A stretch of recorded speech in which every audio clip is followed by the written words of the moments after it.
Hello everybody and welcome to the United Stand. Hope you're doing very well. This is Manchester United versus Watford. And the team news isn't quite in yet. It will be in the next sort of 4 minutes or so. But big game for United today. Very big game. We've got to win. I'm feeling like we will win. I've got to say that I'm not feeling like we're not going to win. We're at home. I feel like there is a bit of momentum with United at the moment. And I do think that we will get that momentum. So, yeah, good. Looking forward to it. And too many times have we lost the games we really should have. But hopefully he can change it today, says Zorro Field. And I think that's very, very, very accurate. I think that's what we're looking at today with Manchester United. We've got to win today. We've got to win today. A few people saying talk about Tyson Fury. Well, you know what? He did very, very well. He did very, very well last night, didn't he? So he's done superb with what he did in that fight, and I think that's all anybody can say really. It was superb effort, and well done to him in that fight. But United have got a fight of their own today, and it's Manchester United up against a Watford side who are fighting for their lives. So there's a lot of fighting going on today, and Manchester United do need to win it. And I think they will.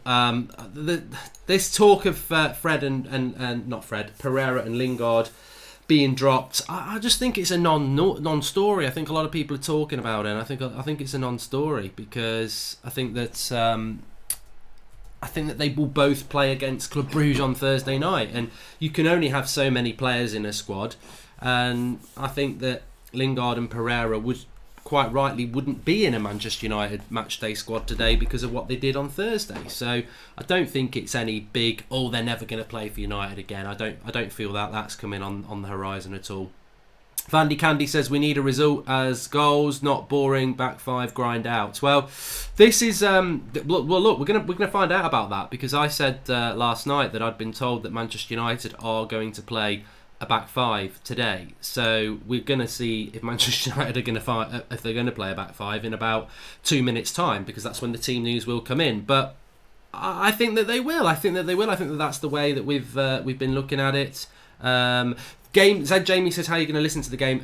I always listen to it on MUTV when it's not a match that's on the TV, so it's not on the TV. So if you are in a country that's fortunate enough to watch our national game and we're not, then get involved in the live comments and keep us all up to date. But we will definitely keep you up to date with what's going on throughout the afternoon. But United do need to win. Will McTominay start? He could do. I'm going to go with the 2-0 Dylan Fleming as well. Will McTominay start?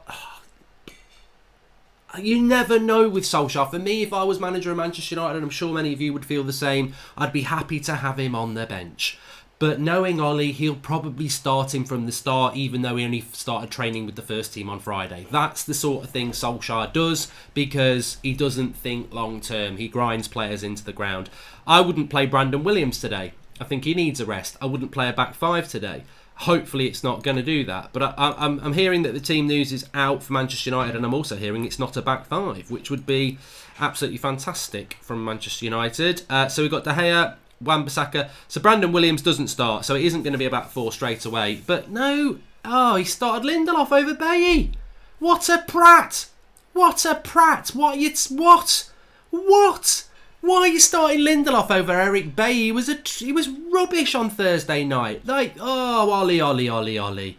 What you doing? What are you doing, man? So it's De Gea, Wan-Bissaka, Lindelof, Maguire, Shaw, Matic, Fred, Bruno, Greenwood, James, Martial. So pretty happy with that team. But Eric Bailly's on the bench, Williams on the bench, Mata on the bench, McTominay's on the bench, Chong's on the bench, and Agalo's on the bench. So all in all, a good Manchester United side. I'm not going to moan too much about it, but my initial reaction is that I'm very, very disappointed that we're not going to see Eric Bailly playing today. I would love to have seen him play. I thought he was superb against Chelsea away from home.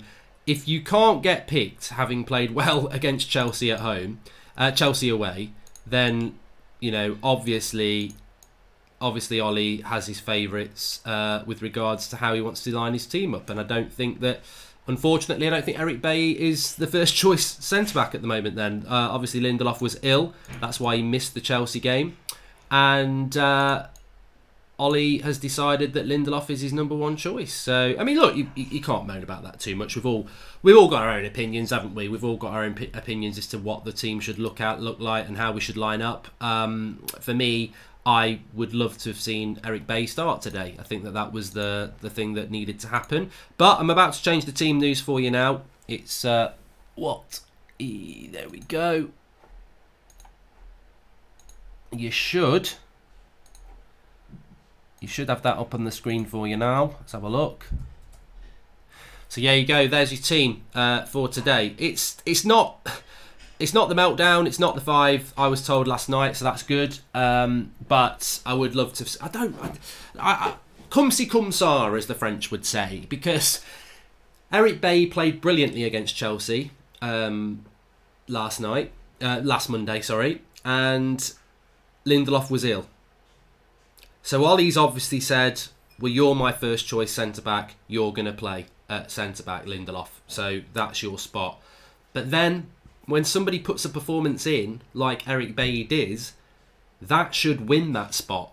You know, it almost feels like this is a loyalty thing. Oh, Lindelof, you've been loyal to me all season, so you can play at centre-back. And I like Lindelof, but when somebody comes in and puts a performance in like Eric Bailly did, they should get the shirt. Like, I suppose it's a mindset, isn't it? And Kartik says stop moaning. Well, I'm not moaning. I'm giving an opinion. We have to win today, Mark, says Kanshik Ratud. And Mark, do you think he's being careful with him because he's very injury prone, says Nasser. But he didn't play him on Thursday. That's not the case. Bay had one game, but I think it's right, says Rasmus Melmgreen.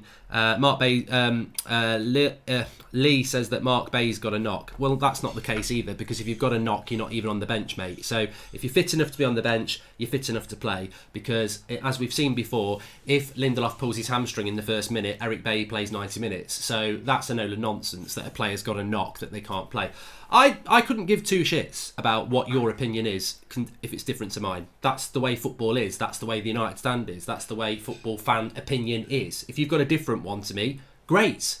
Go and wrap yourself up in it and have a little kip. My opinion is Eric Bailly played so well on Monday night, he should start today. We are not in a position where we can afford mistakes at the back.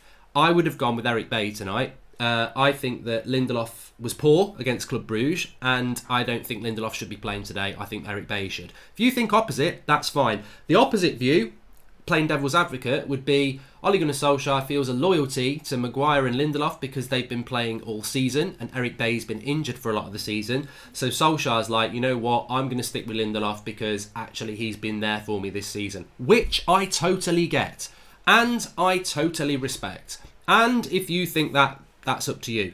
But me, personally, if I'm running a team, I'm not going to bring a player in, then they play virtually a man-of-the-match performance and then drop them to bring somebody back out of loyalty. That's just not what I'm going to do. I'm going to keep people on their toes. I'm going to say to Lindelof, you'll play against Bruges on Thursday, but Eric Bailly plays today. Mason starting is a nice surprise, says Alligator. I think as soon as Lingard and Pereira were not part of this matchday squad, I think Mason Greenwood's chances of being involved went up tenfold. I'm happy with that lineup. Williams needed to miss a game, says Jay Singh. Disappointed with no Bailly. Absolutely solid against Chelsea. Agallo should have started. You see, Jay, I disagree with you about Agallo, but I agree with you about Williams and Bailly. It's amazing, this football opinion thing, isn't it? We can actually have a conversation, but disagree. I don't think Agallo should have started. I don't think. How would you start Agallo in that game? You're only going to play with one forward. That's got to be Martial. I think Agallo, last half an hour again, good option. Very pleased that Greenwood's starting. Very happy that Brandon Williams has been rested. I think Luke Shaw at left back is something I'm looking forward to seeing. And Aaron Heckmart says Bailly was good in a 3, could get exposed in a 2. See, intelligent. I think it's a smart having Bailly and McSauce on the bench. McSauce comes on around 60 minutes for 30 minutes, high energy in the midfield. I never would have started McTominay, Josh, I agree. I love this channel, Mark. Amazing views and logical discussions. Keep it up, says Kanshik Ratud. And Pumpkin Spice Latte. I just love this name, mainly because I'd love a pumpkin spice latte. He says, wait, you couldn't give two shits about our opinions? No, I couldn't. Not when it's a different opinion to mine. I'll run this channel the way I've run it for 5 years and I'll read your opinions out, but I don't give two shits about your opinions if it's different to mine.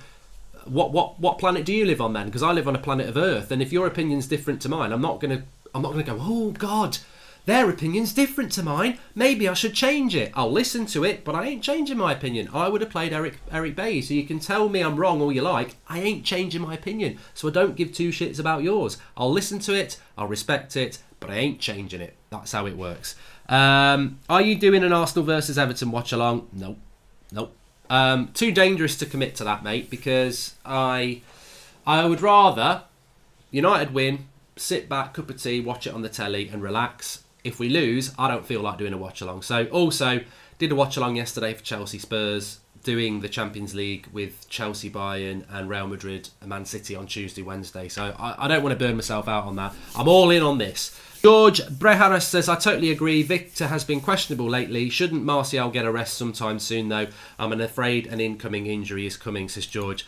Again, George, I think we agree with each other on the Lindelof thing, but I wouldn't be resting Martial today. This game is so important. Let's get talking about the game for a minute. This game is so important because how many times have we seen us get a good result like Chelsea on Monday and then draw?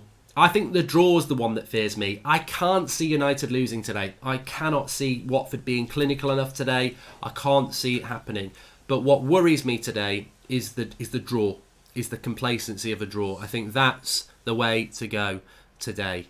So Manchester United do need to win, and we need to be very careful in relation to our bounce back ability, because I think that United are very much consistently capable of dropping points in this thing. And if you think about it, Manchester United's points tally is around, we average about 1.5 points a game.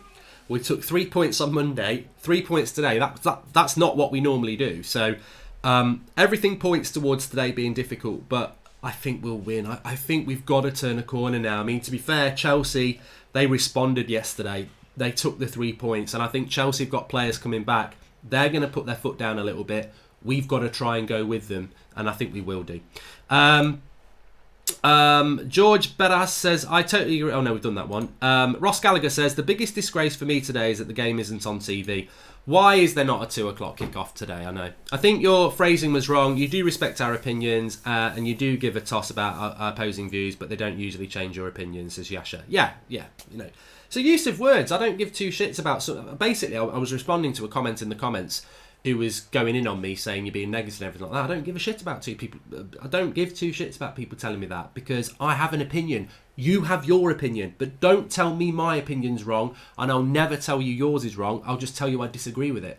You know, I think it's wrong, but it doesn't mean it is wrong.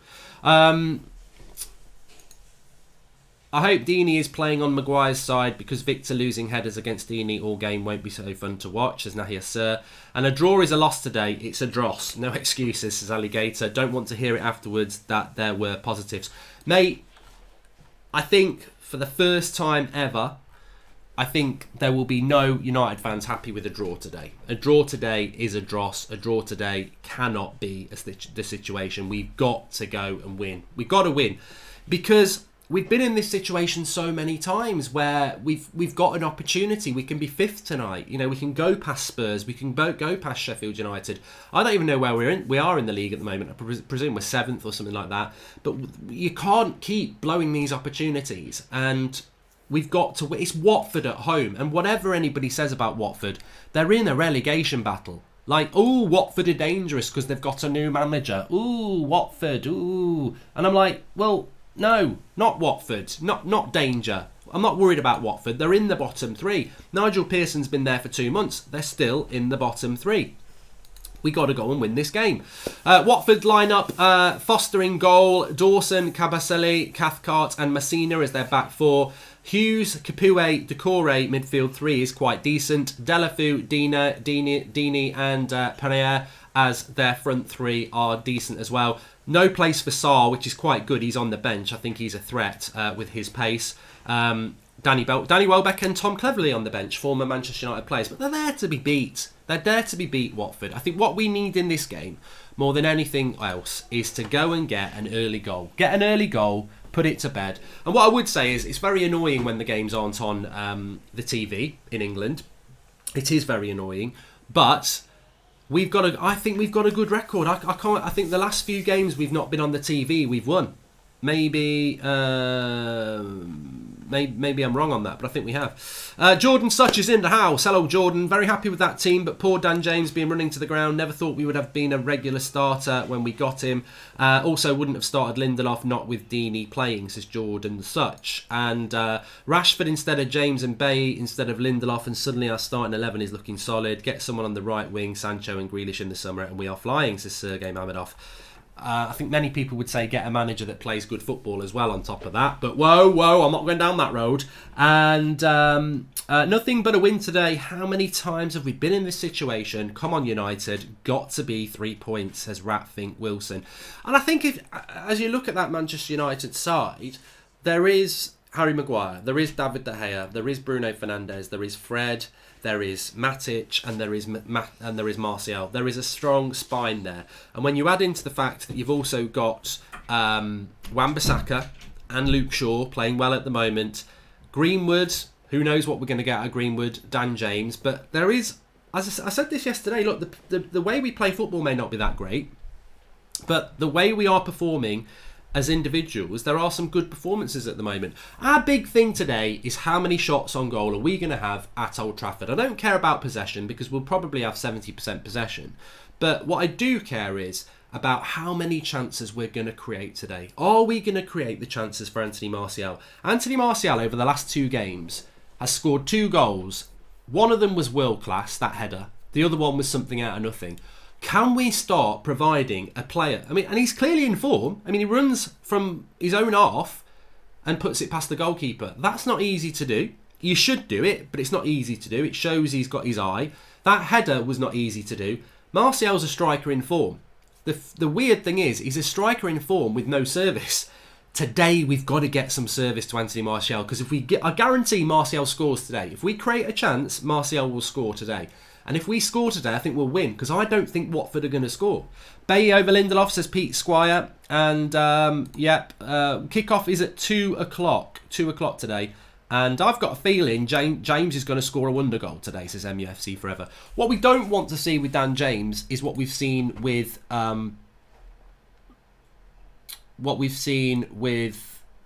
Lingard. Whereby a player that's... He just keeps getting loads and loads of opportunities, but does he deserve those opportunities? And I think with Dan James, I just hope he can get the goal, like you say.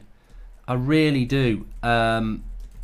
Because I really like Dan James. I think Jordan spoke about it. Many of you have spoken about it. He is a player that deserves better in many ways. That the fact that he has been overplayed. I think we all know that. And I want him to do well. I want him to do better.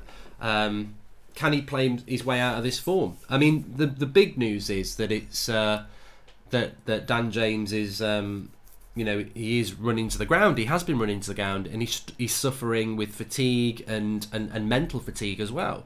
Our wingers are terrible, says Paul Robinson. Bruno to score today, says Paul Gray. We've not even really spoken about Bruno. I think Bruno today has got a very, very big job.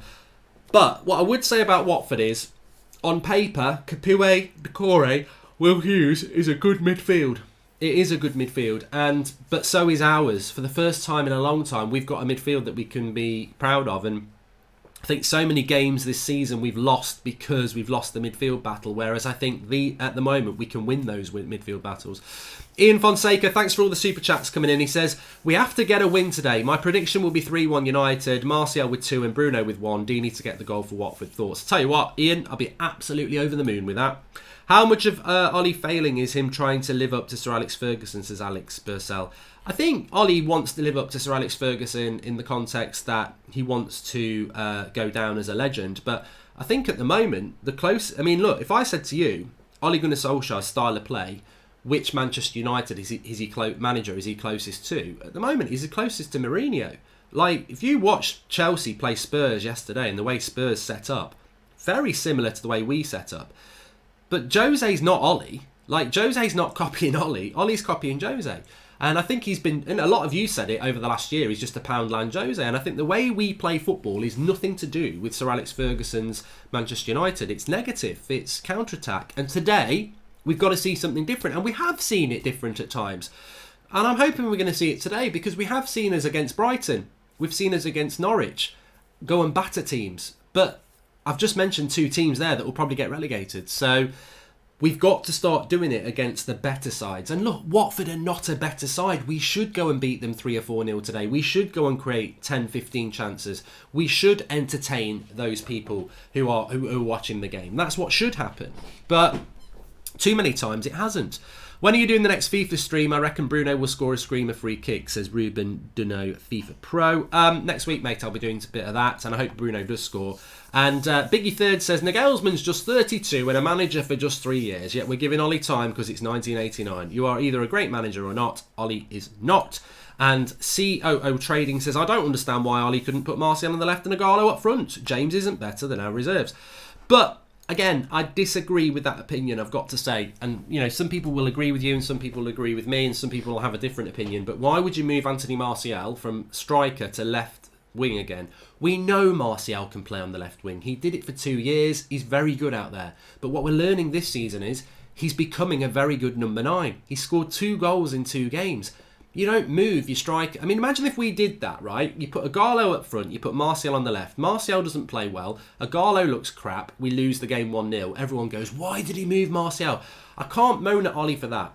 I would have played Bailly, but everything else he's got right. Shaw's got to come in and Williams needs resting. Greenwood and Dan James, whilst I would prefer better players, at least he's playing a back 4 with a front 3. And Martial's got to play down the middle because of his form. So, and also, what I would say is that Agallo, we've seen him for a couple of minutes against Chelsea. We saw him for half an hour against Club Bruges. He's looking heavy. He doesn't look fit. And that's totally understandable. You know, he's not been here 7 months and he's not getting the weight off and looking sharp. He's been here about 7 days. He needs to get sharp, and Agallo's going to be more important in 2-3 weeks' time than he is at the moment. Because remember, Rashford's out till April, so Agallo, what we don't want to do with Agallo is play him from the start, runs himself into the ground, which he will does, pull a hamstring, he's out for 6 weeks. So we've got to manage that, and at the moment, I think we're all okay. Please do subscribe to the channel if you're new. Bottom right hand corner, we're trying to get up to 664k today. I can actually do that today. I can nearly even touch it. Look, yes, I've got a wider angle on my arm. We got a super chat here from Sergey Mamedov. He says, I hope no matter what, Poch comes in this summer and starts to entertain us fans with legit, beautiful attacking football, not that fake, fast, fluid one that Ollie plays. And Mark, is the game on MUTV, says John B. I don't know how MUTV works worldwide. If you have the MUTV like I do, it's up on this screen here in the UK, then it's they have radio commentary, which is what I will be listening to during the game. But a lot of you will be our eyes and ears today. If he had a knock, why would he be on the bench, says the Batman channel? Yeah, well, there's a few. Look, the Eric Bailly debate. Can I just give everybody an update on the Eric Bailly debate? If you think Lindelof should start over Eric Bailly, good for you. I totally disagree. I think Eric Bailly should start today. I thought against Chelsea he was superb. That was away. That was a game we needed to win against a direct rival for 4th spot. It wasn't Norwich. It wasn't Brighton. It was Chelsea away, and he was superb. Why is he not playing today? Because he's got a knock.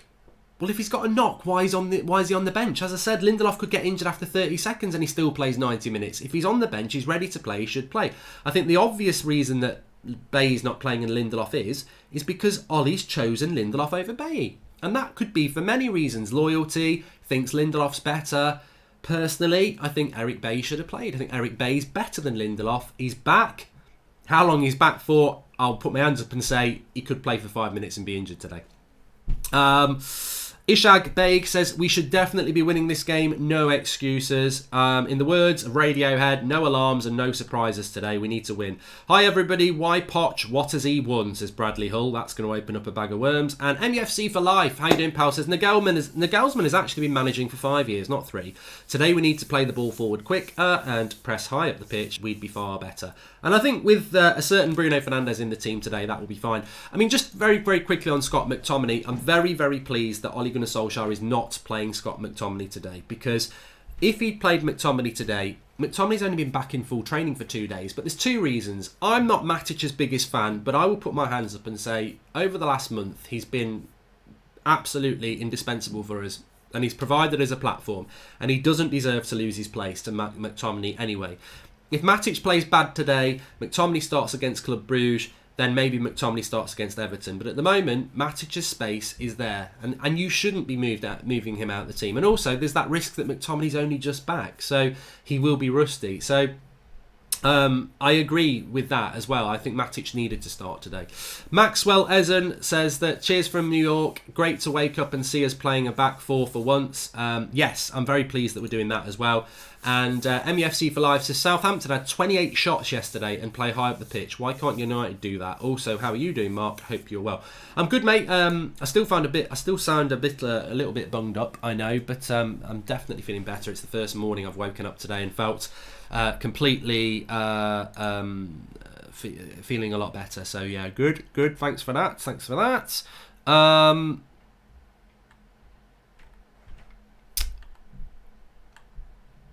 Who do you think would win if Fury versus Joshua, and we need to win today?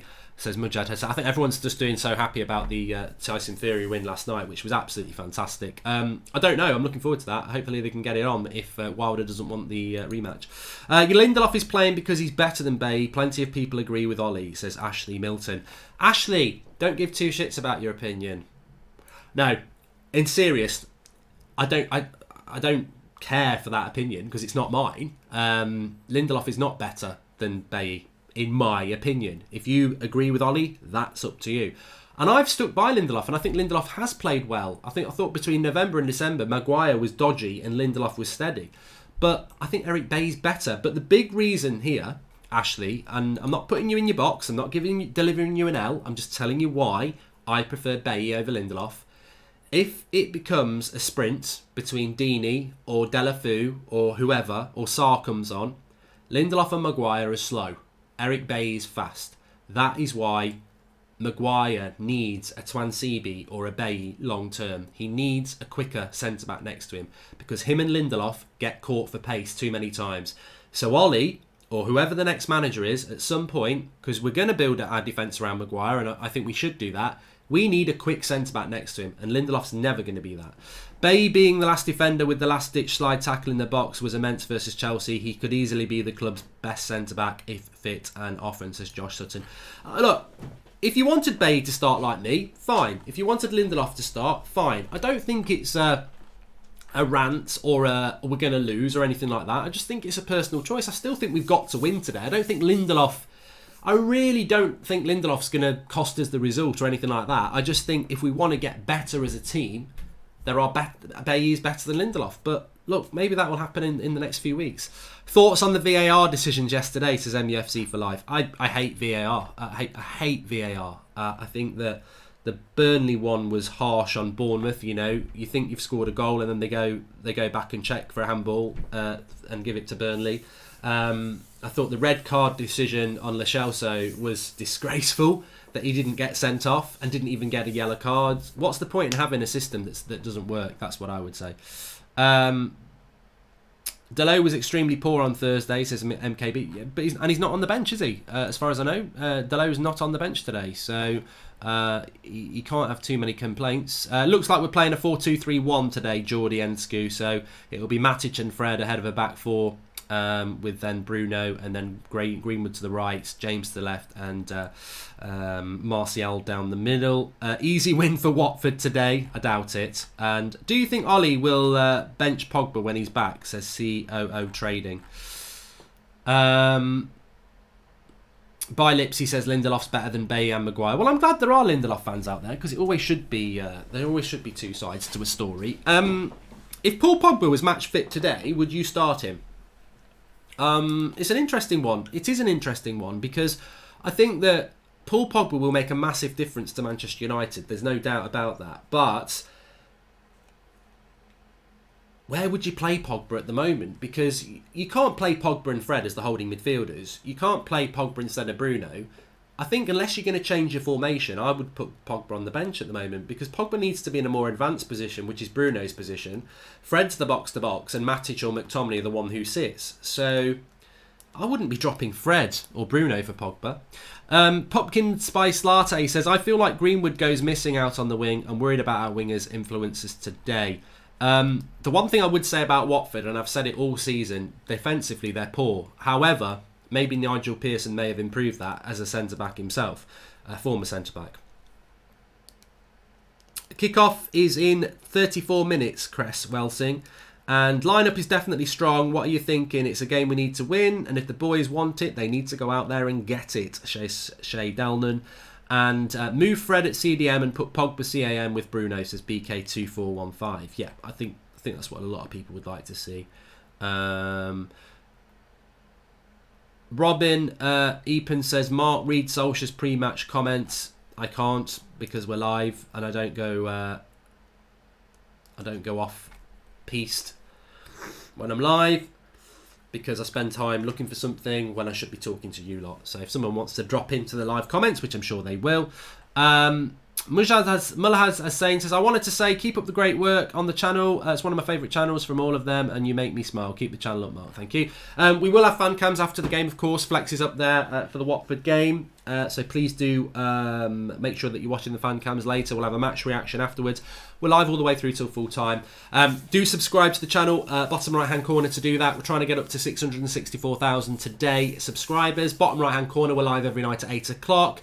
We've got call-ins, that's back tomorrow night at 8. So we've got call-ins, we've got transfer news, we've got previews, we got fan cams, loads going on the channel, so get involved. And some really exciting things coming up over the next weeks and months as well. We've got our first meetup of the year in Dublin, that's coming up soon. That'll be great. Tour, we don't know where the tour is yet. I think that many of us felt that the US tour was going to, I've even called it the US tour. Many people felt that the tour was going to be for the US. Apparently it could be India. That's the rumour at the moment for the tour, but wherever it is, the United stand will be there. Why does Ollie play with two defensive midfielders despite improving the defence, says Armand? I know. And welcome to Alp XR, latest member of the United Stand Members Club. Remember, if you want to join, you can click the join button. That's a reminder for the members, actually. I will be putting out a community post on the community tab early this week for questions for the podcast. And Gypsy King, Tyson Fury, champion of the world, get in, says Omar Drizzy. And Bay isn't famous for being fragile. You touch him, you risk yourself, injuring yourself when he breaks into pieces of glass, says Leslie Lai. Yeah, but you can't not pick a player because he's injury prone. You pick him, don't you? And you hope that he's not injury prone. I personally think that Eric Bay will be injured in the next 5 or 6 games. So maybe actually, when you look at it like that, there is a common sense from Ole Gunnar Solskjaer to keep Lindelof happy, because if he goes loyal to Eric Bay, then that could be a problem, couldn't it? It could. Soham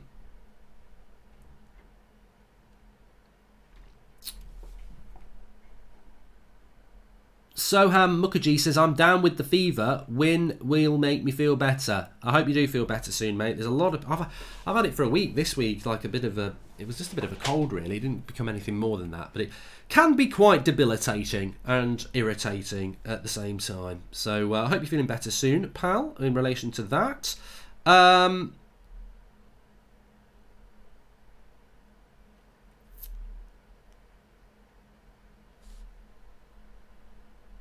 Get rid of that. Bay's aerial dominance is slept on, says Ashley GR. I think you're right, and I think the pace of Bay is really important as well. But look, Watford are probably going to do a lot of defending today. I think Delafou's their best player, but he's up against Wan-Bissaka, so we shouldn't be conceding any goals today. We should have this game on lockdown in relation to those sort of things. So hopefully that will be the case. But we will have to wait and see how it develops. What do you think about the rumours that we're doing a swap deal with Juve that includes Ramsey and cash for Pogba? Says Manix SJ. I think it's an irrelevance, to be honest, because I think that what happens with Pogba is we don't know what's going to happen with Pogba at the moment. Paul Pogba could be a Manchester United player next season, as I spoke about last night. I don't think he will be, but he could be. And I think, to be honest with you, too much is mentioned about Paul Pogba at the moment. And I think we've just got to take everything step by step. I know we all want to wander into the future, don't we? We all want to know whether Ollie's going to be here next season. We all want to know if Pogba's going to be here. We all want to know whether we should prioritise the Premier League or the Europa League. And they're all valid discussions.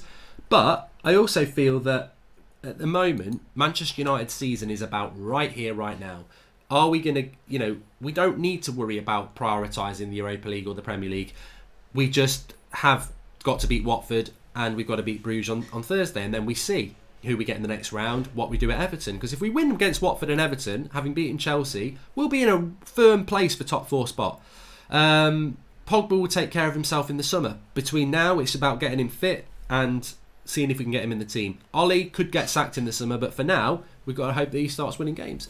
Biggie Third says, they say you're entitled to your opinion, not your facts. Okay to prefer Lindelof to Bay, but Bay is better footballer. That's a fact. Nice one, Biggie.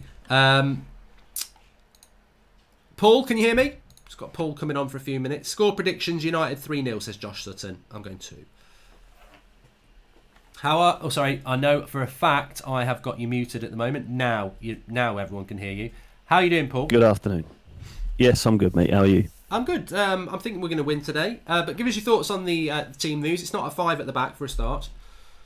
No, that's good news. I think it's probably our best possible team with our best possible formation for me at the moment. I'm kind of against Bailly playing because he's only had one game. He in Solskjaer's post-match comments, which you couldn't read, he said that they're easing Bailly in. He said he had a fantastic game against Chelsea, but he's just got to ease him back into the team, which I agree with because he is made of glass. So Lindelof playing, I think Lindelof is underrated. I think he gets far too much stick.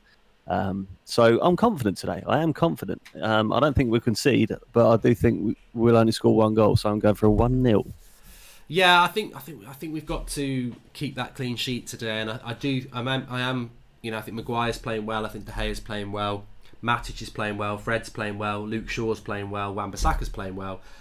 I mean, Lindelof potentially could be the only weakness, but I don't think. I agree. I don't think he's playing terrible. So I'll be very surprised if we conceded today. I think I'm not taking anything away from Watford, but I think the clean sheet is the platform to go and get the 3 points, and we've got to get the 3 points today. What do you think about how Martial, how Madrid value Pogba's at 50 million, says Nasser? I don't really want to talk about Pogba. I mean, he's not playing today. I think, as I was just saying before you came on, Paul, for me, we just need to focus on the immediate future. I think too many times United have looked beyond the next game, and we've slipped. And this game today, we saw it, didn't we? Wasn't it? Didn't we beat Spurs and Man City, and then we drew with Everton the week after, and we'd drawn with Villa the week before Spurs? And we've done it so many times where we get a good result, the easier game is coming up, and we drop points. That can't be the case today. No, how many times, Mark, have we said that the season starts now? I think the season started now, like 5 separate times for me, because, again, the season starts now. Top 5 and 4 is waiting for one team to pull away, to go on a decent run. 3 or 4 wins in a row. We've not managed 3 wins in a row for the entire season. So the season starts now for me. Watford's a great platform to get 2 in a row and build some confidence. So if we can't beat Watford now, it's criminal. It's criminal, especially with the team we've put out. So, in my opinion, this is on the players at the moment because we've got as good a team as we can pick, in my opinion, with the formation we all want. Ollie's put it out there. Players have got to start well, not concede in the first 20 minutes and be dominant. Push against the team. Don't sit back. Chris Joseph says that Ollie has just said in his pre-match interview that United are going to go attacking today, and Alejandro Newsom says that I hope Ollie eases McTominay back in cleverly. I mean, yeah, just on McTominay, it's good to have him back, Paul, but I'm not that bothered because, well, I am. I'm glad that he's back because it gives us some squad depth. But McTominay was never coming back in the team today, and I think we're defending well, and McTominay effectively is a defensive midfielder, so he doesn't create chances for us. I think what we need, this is why I'd love Rashford or Pogba to be back, because I think they bring goals to the team. McTominay gives us depth in the midfield, because I think for the last month we've been like, bloody hell, if Fred gets injured or Matic. Now having McTominay back, we've got some rotation options there, and I don't think it'll be long before he's a first teamer again. But I'm certainly not stressing that McTominay's not starting today. I'm more than happy for us to sort of ease him back in. Yeah, McTominay not starting's okay for me. Do you know what it is with the midfield at the moment? Everyone knows their roles. Matic sits, Fred box to box, Bruno number 10. When McTominay's in there with Fred, they kind of swap positions a little bit and it gets a bit confusing. So if Matic is in there doing one job and one job only, screening the back four, then Matic is a good player. If he's expected to be box to box as well, then that's where, he gets found out, because he isn't that. He can't move quick enough. He doesn't move the ball quick enough. He takes too long on the ball. So everyone knows their duties. The wings I mentioned earlier, they're a problem for me at the moment, because Bruno's looking for movement and he's looking for players knowing what he's doing and on his wavelength. I don't think Greenwood and James are quite that at the moment. Greenwood, if he's going to cut in and try and finish all the time, which is fine by me, but Bruno wants movement down the wing so he can play those balls over the top. I don't know if he's going to get that. No, it'd be interesting to see how that goes. I mean, look, just talk about Dan James and Mason Greenwood for me.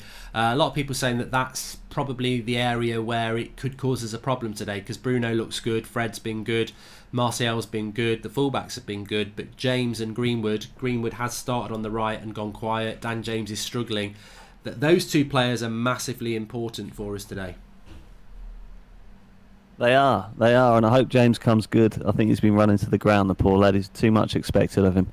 And Greenwood, he's not a winger. He's not going to beat anybody. He's not going to go on overlaps with Wan-Bissaka. I don't think they work very well as a pair, because they don't really know what each other are doing. But he can cut in and he can finish. Just get him chances. Bruno, just get him in front of the goal with the ball, because Greenwood's going to finish. You've seen him. He's clinical. He's the most clinical striker we've got, and I'm including Martial on there. He's a natural finisher. So if we can get him chances and we get Martial chances, we're going to score goals.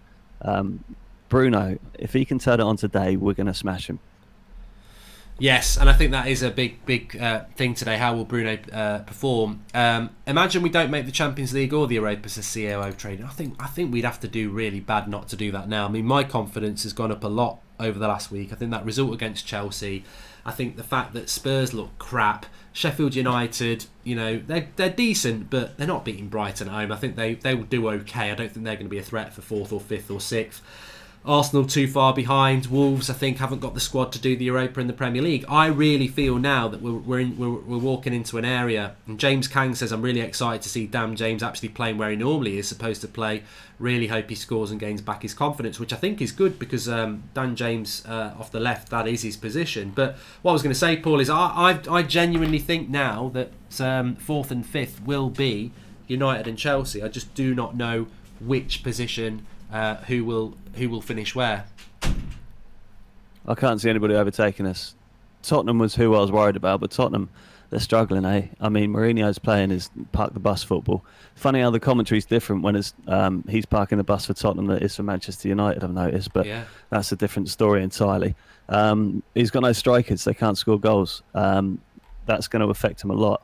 I think they're out the race. I think Tottenham are out the race. I don't think they'll be able to park the bus towards top 4 or 5.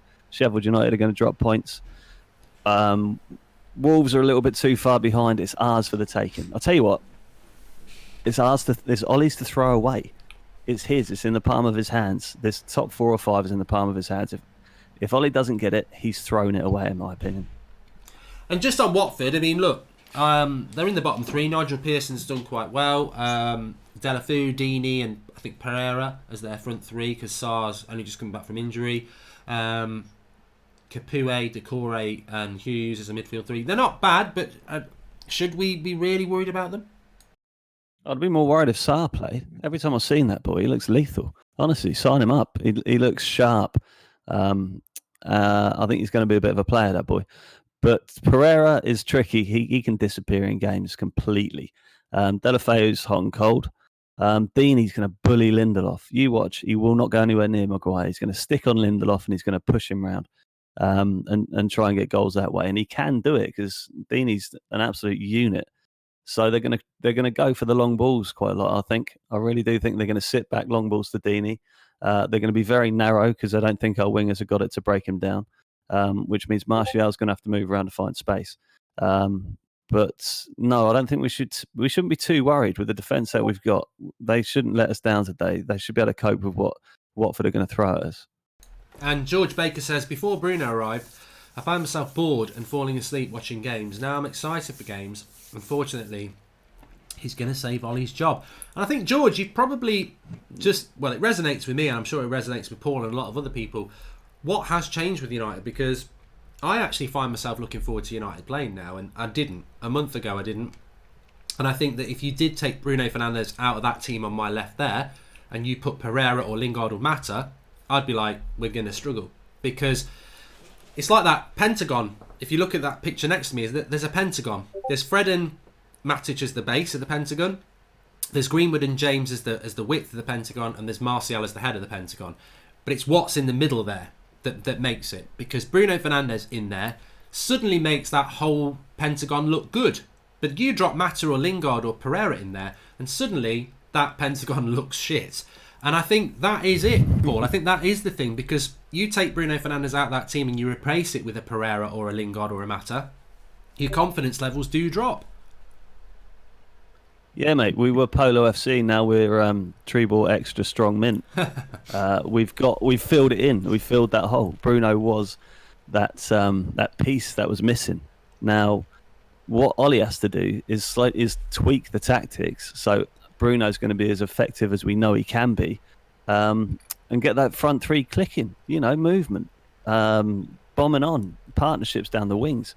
He's got everything in place now. All right, we could be better. We need a striker. We need more players. But he's got a functioning team on that pitch today that really could play very good football and score a lot of goals. Now it's kind of down to Ollie to coach him to do that.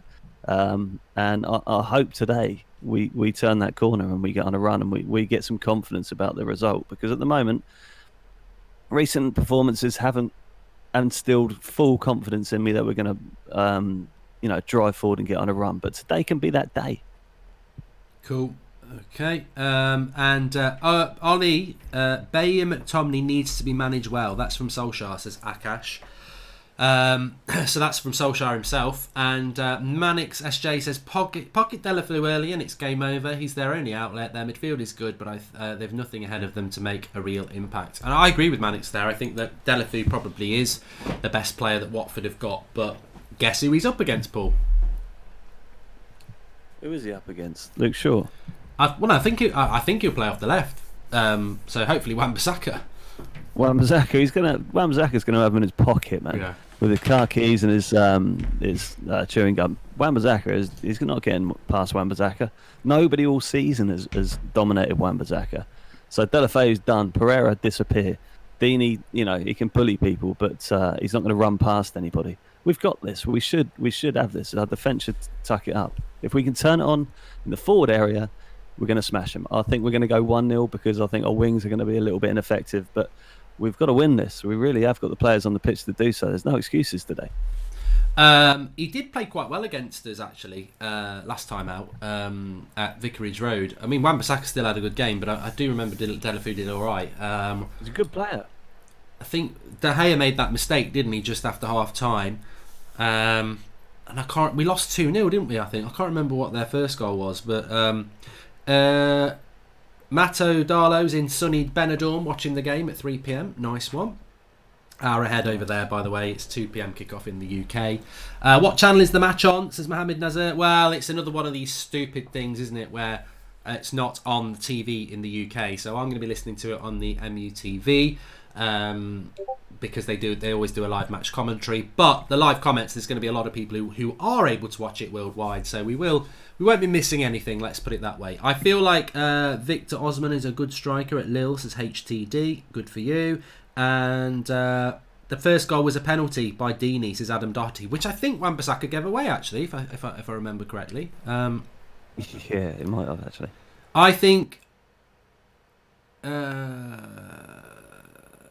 sorry, we just had a comment there from Vandy Candy saying he subscribed just before Jose was appointed. Yeah, please do subscribe if you're new, bottom right hand corner, so you can remember when you did subscribe. But if people want to put in there when they did subscribe, that'd be great. I think Bruno saves Ed Woodward's job, not Ollie. Ollie doesn't have the tactics to be Manchester United manager, says Rich Pot. Yeah, where just very quickly, just as a general question, Paul, where do you think that's heading in the summer with Solskjaer? Do you think some people still think that if he gets top 4, he'll still get sacked as well, which I don't. I don't really either, to be honest. I think Operation Human Shield is what Ollie is. He just deflects all blame for the board. You know, he's a very good talisman for the board and Ed Woodward to have, because he won't get pelters because he's a club legend. And I think that counts for a lot for them. So I don't think Poch is lined up. I do believe they're having talks. I really do. But I don't think he's lined up as the next Manchester United manager. I don't think everything's geared towards Poch. I think everything's still geared towards Ollie. Ed's invested so much into this reboot. You know, United DNA, Ole Gunnar Solskjaer is leading the way. If they get rid of it now, where do they go next? They have to reboot again? It's just going to look stupid, and they don't want to look stupid. I think they care more about not looking stupid than they do the club actually winning things sometimes. But no, I don't think he's lined up. I think Ollie, if he gets top 4 Champions League football, I think he'll stay. Do I want him to? No, I don't, because I don't see him as a long-term plan to win titles, but I think he will. Welcome to Stefani Gianalo, the latest member of the United Stand Members Club. I'm so happy I'm not seeing 5 at the back, says Jordan M. Yeah, that's just reminded me something, Paul. What did you? What's your thoughts on him not playing a back 5 today? Did you expect him to pick it? Are you happy that he's not done it? Do you think we'll see much more of it? I expected him to pick it. I'm happy he hasn't, and I expect to see more of it in tougher games. And in Europe, I really do. Europe away games, I think he sees the 3-5-2, which is a 5-3-2, as this defensive option not to lose. And as I said before, on the away games for European football, he's got Alex Ferguson's awareness that if you don't lose when you're away, you come back to Old Trafford and you get the win. But that was when we had a fantastic team, so we'll see how that works out. But yeah, I'm glad he's not playing it today, because everyone looks lost when they play 3-5-2. No one seems to know what to do with the ball, in my opinion, anyway. Yeah, I agree. Jason Jacobs says, I subscribed during the winter.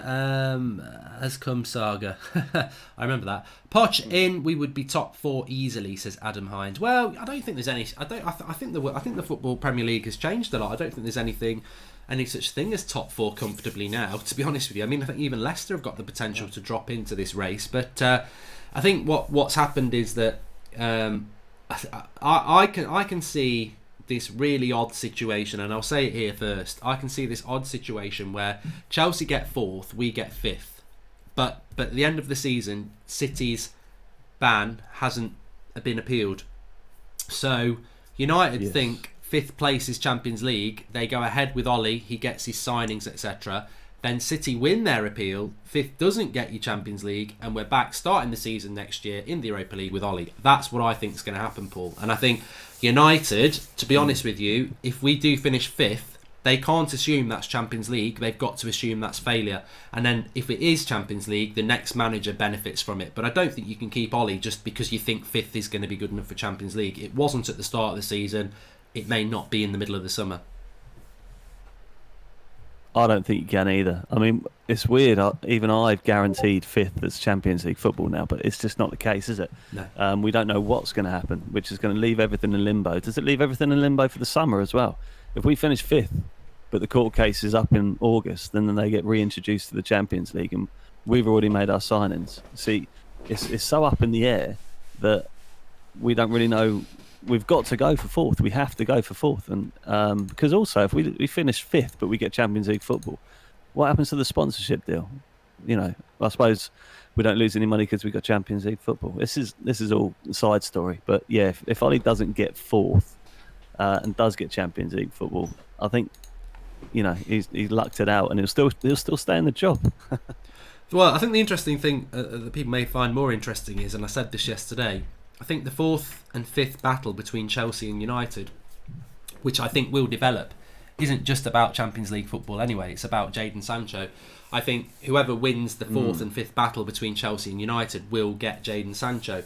But if you're Jadon Sancho at the end of the season and Chelsea are saying, we finished fourth, we're definitely in the Champions League, and United are going, we finished fifth, we're in the Champions League if City don't win their ban, well, you're going to go Chelsea, aren't you, if you're Sancho? So fourth is the place to be.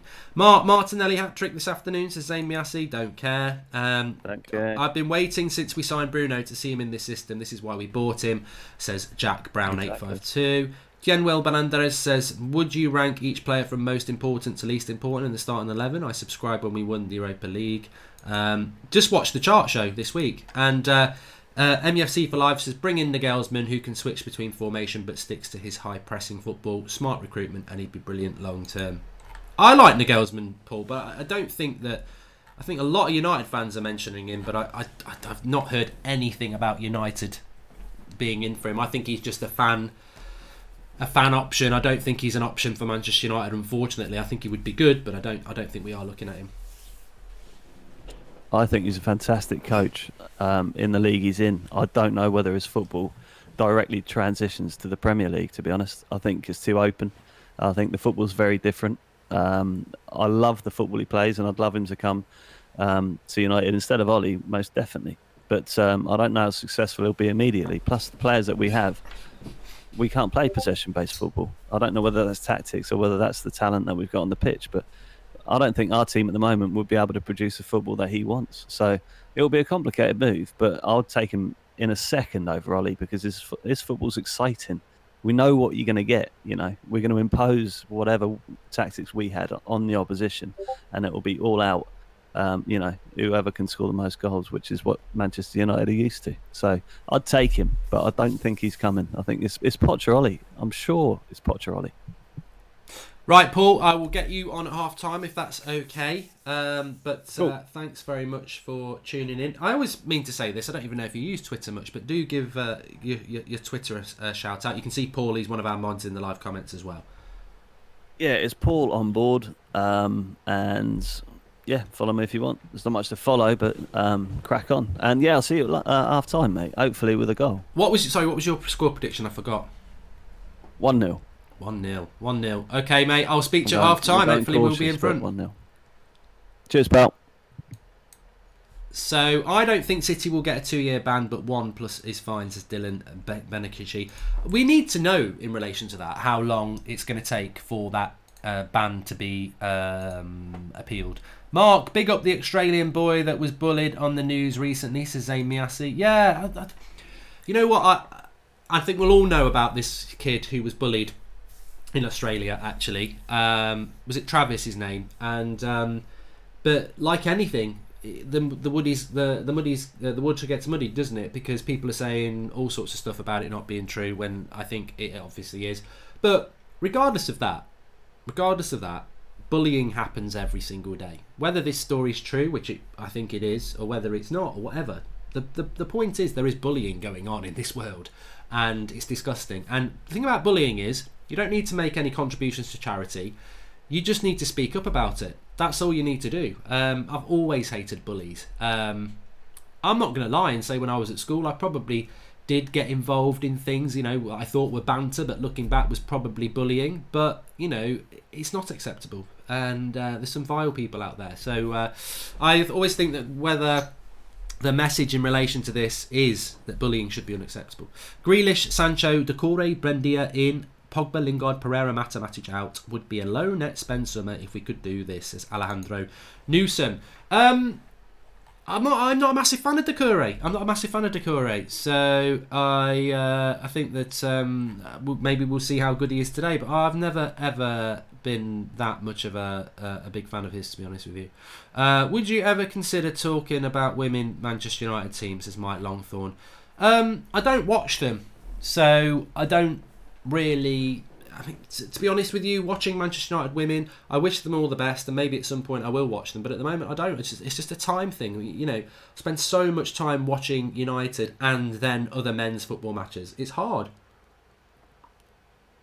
What I would say is that they made a loss last season. I think we made a loss of a couple of £100,000 for the women's football team. What I would say about that is we make a loss of 400 grand every week on Alexis Sanchez. I'm sure we can afford to lose a few £100,000 a year to establish and build out a women's football team, which we haven't had until the last couple of years. So I wish them all the best, and I hope they do really, really well. But I'm going to be absolutely honest with people and say I just don't have the time to watch it, if I'm honest. Right, I'm just going to try and get this up and running here. So players are in the tunnel. I can see on MUTV that players are in the tunnel and they're coming out. Ah, no! Martin Atkinson's bloody ref. That's not what we want to hear. We don't want to see Martin Atkinson as the ref, but the players are coming out. Harry Maguire's leading them out there, so we should be kicking off soon. And who do I think is going to score, Oliver, man? I'm hoping for Bruno. And Murray says, my personal experience of bullying was it give me a good sense of humour about myself. There are obviously big varying degrees to it too, says Murray. Yeah, when I said like I've been part of bullying, not purposely. What I mean is, you know, when you're a teenager and you're in class, and somebody's picking on somebody because of their haircut, and you laugh along with it. At the end of the day, I mean, it may be low level, but what I'm saying is, I think everybody. You just need to think about your actions against other people. Now, extreme bullying is taking somebody's pocket money, it's beating them up, it's racist, it's whatever. That's extreme bullying. And I was a victim of it. I was a victim of bullying. I actually used to get bullied for about 2 months on the school bus by a bunch of girls. Now, people would laugh at that, but it's a bit like domestic abuse against a man. Because if you've got girls, and they were violent, they were hitting you around the head, and I was brought up that you don't hit girls. What do you do if you're on a school bus, everyone's laughing at you while these girls are punching you in the face? You know, it's like, what do you do about that? It's difficult to do when you're 12 years of age. Do you think that Tonali could be a decent signing, says Legendary Toast? I think he would be good. Michael Dunn says Mark is listening on the radio but can see who's in the tunnel. Oh, you're so clever, Michael Dunn. Maybe if you watch MUTV, you'll realise that they play the players coming out onto the pitch and show you the crowd right up until the game starts. Then they cut it off. Then it's just radio commentary. So there you go. You thought you were clever there, didn't you? You're not clever. You're not clever. Right, we're not far off from kickoff now.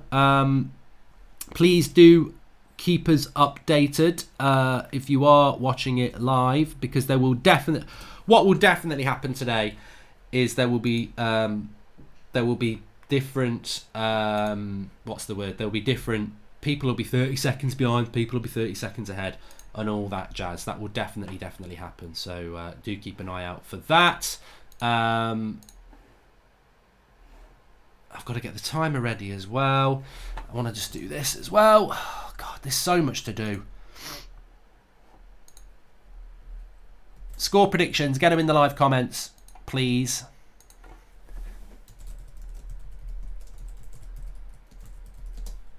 Oh, I hate it when it's not on the telly. It's just such a pain in the arse. You've got to get your tweets out. You've got to make sure everything's on and off, because I can't have you listening to the audio, because that would be not right. I'd probably get in trouble from MUTV for that.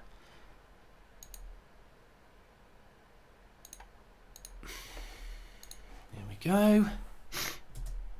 Some people say 0-0. Some people say 0-0. It won't be 0-0. We got this today. We got it. Let me get this going.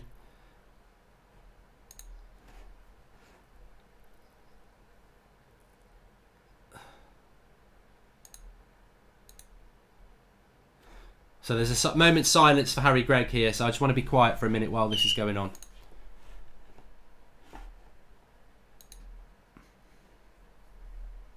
Minute silence.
There's your minute silence. I think our squad is slowly being rebuilt. Seriously, I think we all need a couple more quality signings and we will be a serious threat soon. Are you new United on the horizon, or am I just losing my mind, says Jace Malas. Well, we got to go and win today. Got to go and win today. Jordan Such, Zayn Miasi, come on the Toffees.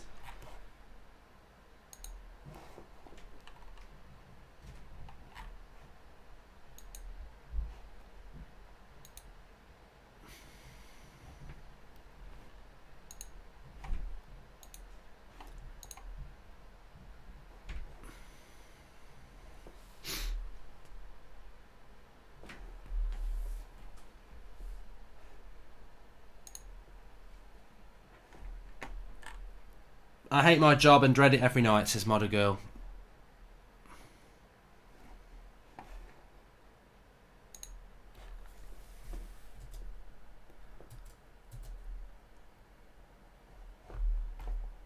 So we're up and running.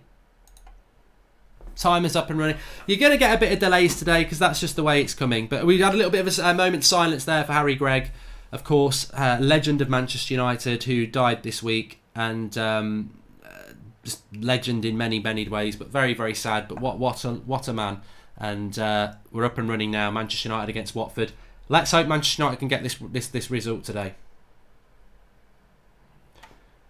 Jordan Such says 3-1. Bruno to score first.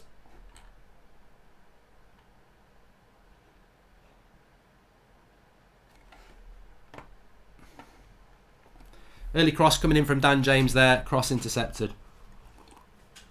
As Matthew O'Donnell says, a nice quick start from Manchester United.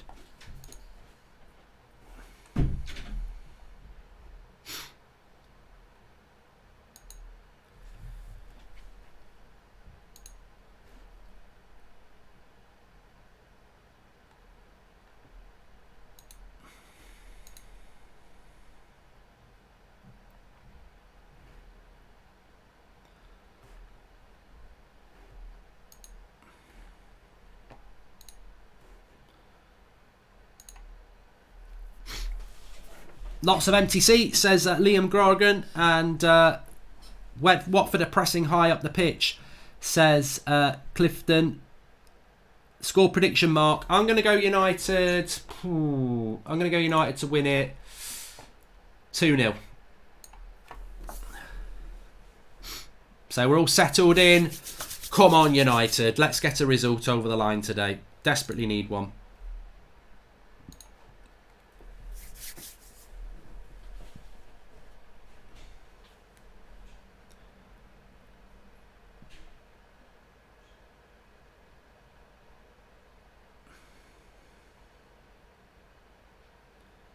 United games are so boring, I'd rather watch this, says Mod a Girl. Well, Watford are playing very high up at the pitch to start off with. 2-0 Martial and Greenwood with goals. Bruno with at least one assist, says Craig Kalami. I think the problem with United is that Watford are playing high up the pitch here, but the problem United have got is that this is the first few minutes of the game again, and you're allowing Watford to press high up the pitch, and we shouldn't be doing that. We've got to get... I think too many times United don't grab hold of games early on.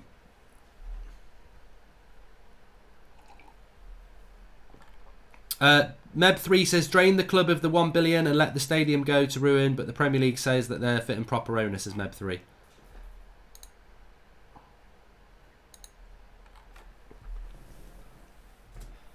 We are playing a 4-2-3-1 today. It's not...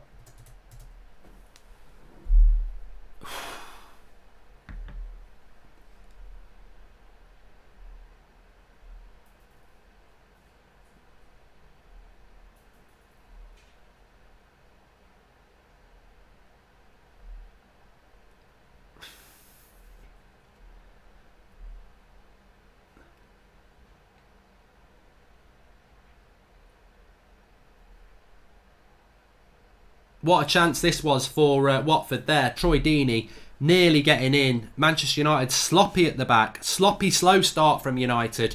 And could have been 1-0, but they've got rid of it there. Sorry I went quiet there because I was trying to just listen if there was going to be anything else said. But Manchester United starting off a little bit slow there. Should have been 1-0 down. Troy Deeney just broke to him. Trying to pass out from the back. Lindelof with a terrible pass out. And then I think it's Matic and Maguire get stuck in on each other, and Luke Shaw with a stunning tackle to stop it going 1-0 to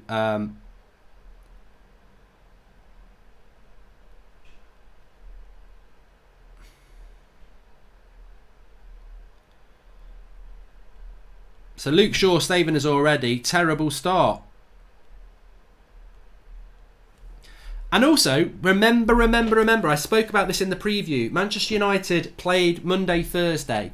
Watford haven't played for 2 weeks because they had their winter break last week. So they have, they will be a lot fitter than us today. We've got to get on the front foot though. This first sort of 5 minutes from United has been pretty slow.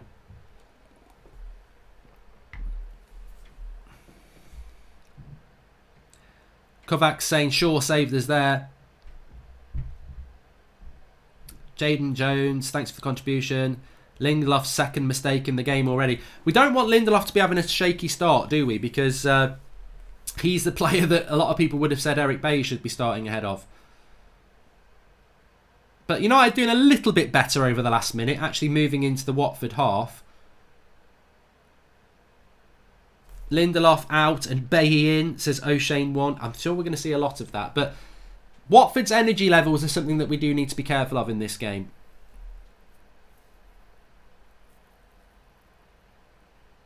George Best says, it's good to see traitor Lingard not on the bench. Why is he a traitor? It's just not very good, is he? I suppose going with Riola might not help.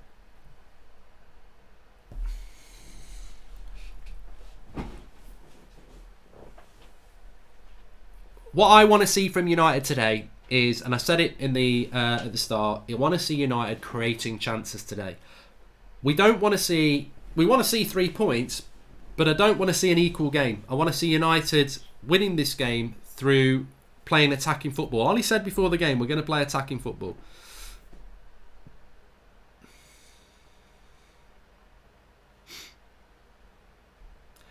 But too many games for United go like this at Old Trafford. And it's not Ollie, and it's not Mourinho, and it's not Van Gaal, and it's not Moyes, and it's not the players. It's a collective. United, we used to start games fast. We used to make people scared. And we don't start games fast enough. We don't get on the front foot quick enough. And I think that is the big problem that we have, is that teams come to Old Trafford and they don't... Teams haven't feared United at Old Trafford for a long time. We've all seen that. But we don't even make it.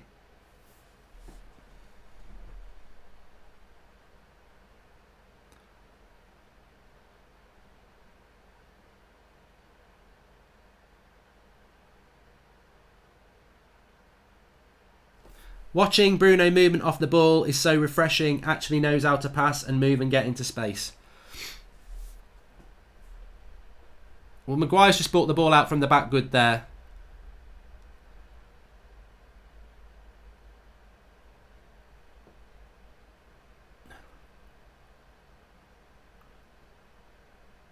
So no shot on goal for United in the first 10 minutes yet. I mean, look, are we gonna hold them to ransom for that? I'm worried United will drain the ability from Bruno, as they have done with many post-Fergie signings. United is a talent black hole, says Meb3.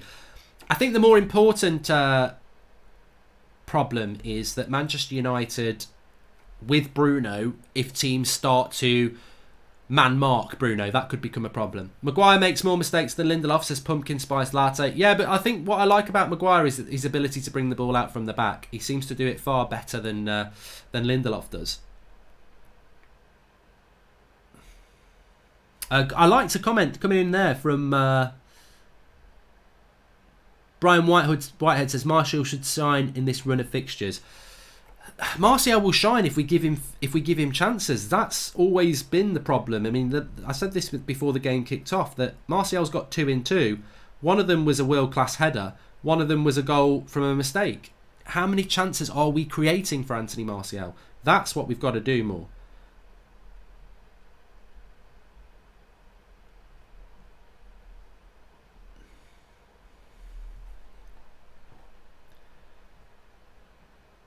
A win is a win, but these are the sort of games we shouldn't be relying on opposition mistakes to score goals, says Jordan Search.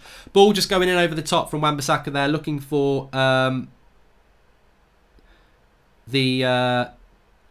for Bruno, but the keeper's quick off his line.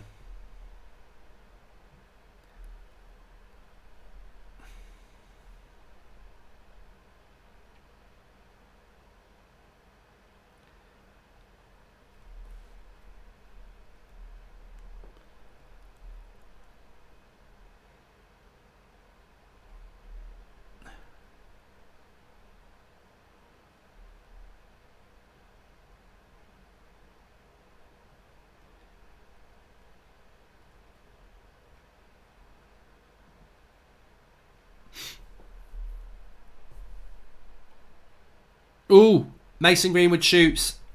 Saved by Ben Foster. Sean Finnerty, Bruno already having to come deep to receive. No one gets in between the lines. Don't think Martial has had a touch yet, says Sean Finnerty. Mason Greenwood there in a dangerous position. Well, dangerous for Mason Greenwood. Outside the box. Double tackle by Fred on the ground. Finds Mason Greenwood. Shoots straight at Ben Foster.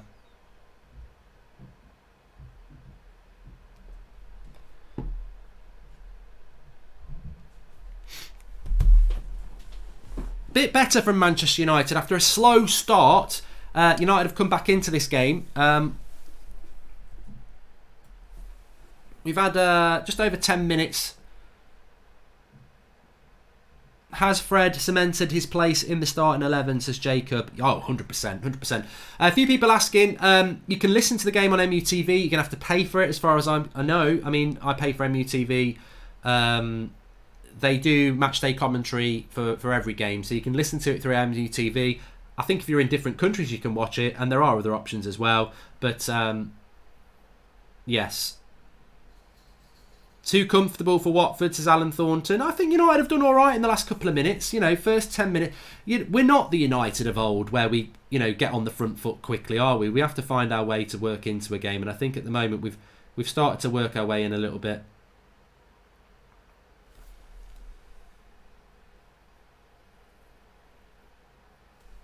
We should destroy Watford. They only have 3 main players, says Mike King.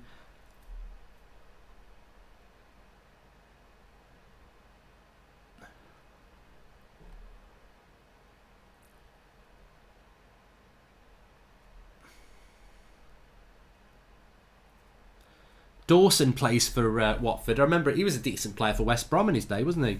The match is on BN Sports 2, says the Chronic, if you can get that. What's my opinion on Martinelli, says Faisal? I'll have an opinion on him at about 4:30, but at the moment my opinion is on Manchester United. How's it going, says Daniel XL Smith? Well, this is where you in the live comments can have your say on a game like this, because lots of you will be watching it at different, or listening to it at different integrations, because that's what happens when it's not on the TV in the UK. Some people the game will be over for some people, because that's how streams work. But in seriousness, I think the start for United has been slow, but we've started to come into the game a little bit more. I always think in these sort of games, you've got to score in the first 20 minutes. But with United, how are Watford playing? Is it everyone behind the ball, says Jordan Search? No. Oh, Watford nearly scored.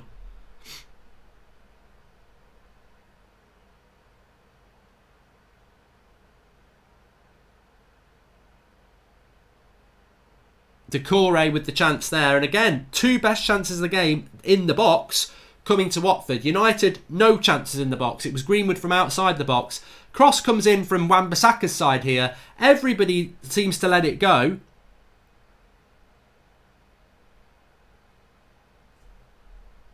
And Martial's nearly in at the other end. But United looking sloppy at the back. Hearing rumours of the Premier League working on a subscription platform like Netflix so you can watch every team and all their games. Thoughts, says Sharakiki 5. Well overdue. Well overdue. And Armand says, why are we always so lethargic on the ball?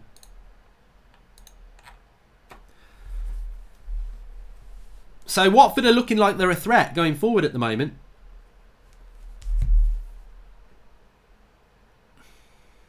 Hello Mark from Florida, says Gabor.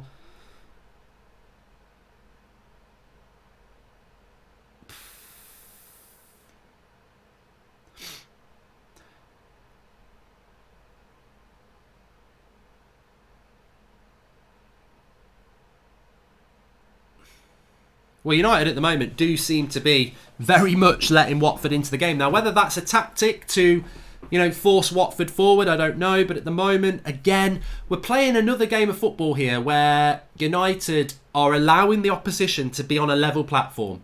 Too many of our games, I think apart from Norwich and Brighton this season, every game we've played, we've allowed somebody in. There's a chance here for United. Wan-Bissaka whips another good cross in from Wan-Bissaka, and Foster gets hold of it. But Wan-Bissaka showing there his ability to get that in.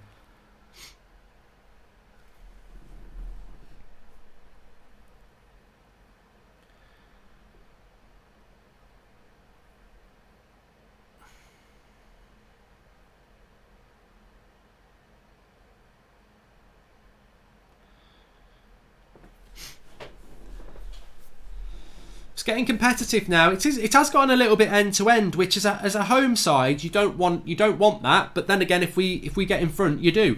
We've been very shaky, Mark. We could have been down by 1 or 2. We are very static. No aggression or creativity, says Rune Stenson. And Yasha Makovsky says, how are we playing on the back foot? We are not a bloody prime minister with a weird fetish. I think today, as Jordan Such said, today is about getting the result for United, isn't it? But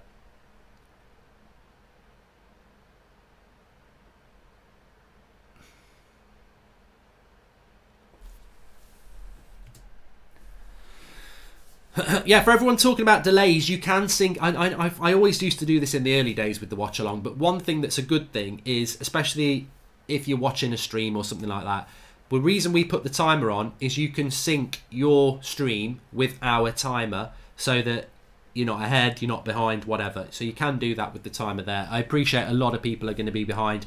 I would imagine even my MUTV commentary will be behind somebody watching it in America or something like that. As stupid as that sounds, this seems to happen sometimes. Mark, enough is enough. I want to see United of the old back so you can compete with us. Get rid of the pub coach Ollie and Henry, both legends but pub league coaches, says Zayn Miasi. Mate, you're still 11th in the league. Arsenal aren't back.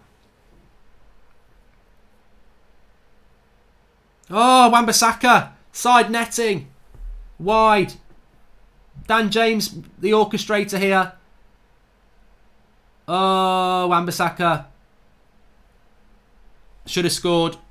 2 centre-backs or 3, whatever the formation, the tactics allow the opposition to come onto us. Jordan Such. Should be 1-0 to Manchester United. Dan James puts a cross in. Foster sort of palms it out, and he's quite far out, Aaron Wan-Bissaka, when it drops, but he probably should score. Glad Ollie changed the formation, but just because Ollie changed formation, still needs better tactics with that formation. Honestly, Ollie, just not good enough. The trio of Matic, Maguire and Lindelof has been shocking, and it's like players are surprised when Bruno plays a quick pass and they don't move, says Justice O.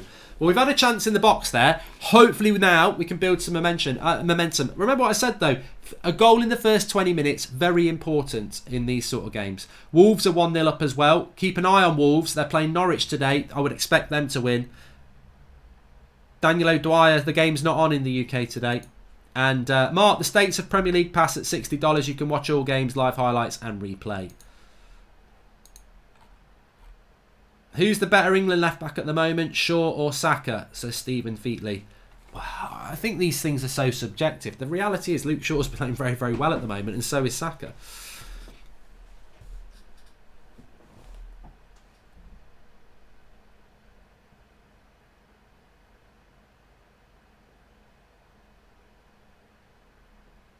Gordon Mansfield says, I've lost the will to live with United. We should be 1-0 up. We should be 1-0 up there. Yeah, I mean, look, somebody just said there, it's weird that it's on in the Middle East, but it's not on in the UK. We've had this for years and years. I think the sooner the better. The sooner these Netflix-style streaming services where you can pay to watch every game of your club, the better. And I agree, somebody just said there, Chilwell's the best left back in the league. I think Ben Chilwell is the best left back in the league.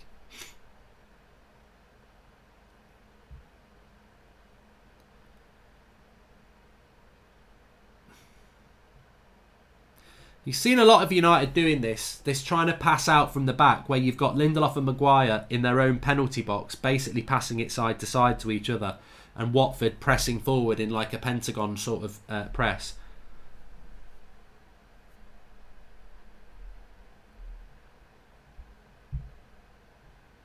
Oh, Robertson's better. Sorry, we're talking about English though, aren't we? Yeah, Andy Robertson's probably the best left back in the world at the moment, but left back English style, I think, is Chilwell.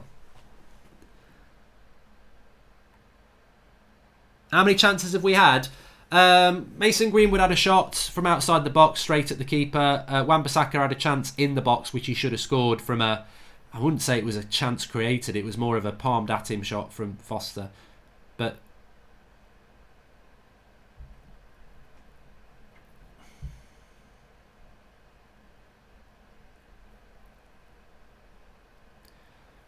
Jota scored for Wolves again, says JT.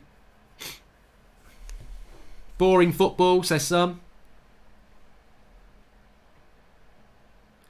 Hugo Sims says Watford are very aggressive. They're fighting for their lives. It's a cliche, but they're fighting for their lives.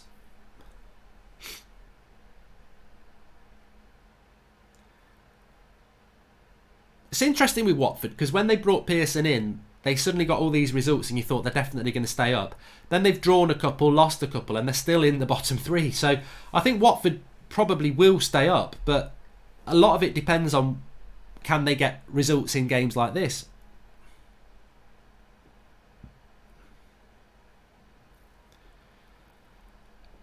The problem is for United is they've got to score with this team here, because off the bench, a lot of our subs today, they're not really going to be players, you know, Chong, Agallo. They're not really players that are going to come on, matter, and change the game. We tried pay-per-view football years ago with Prem Plus, says Matthew Kirkham. I don't remember that.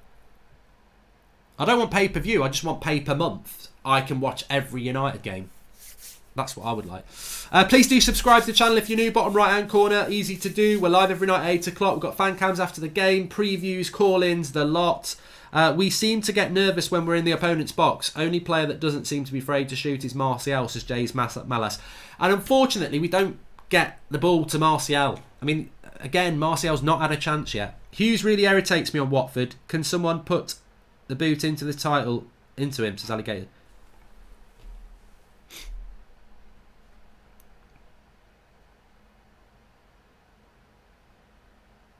Good work by Martial holding it up. Tries to get it to Bruno, but Watford are now on the attack.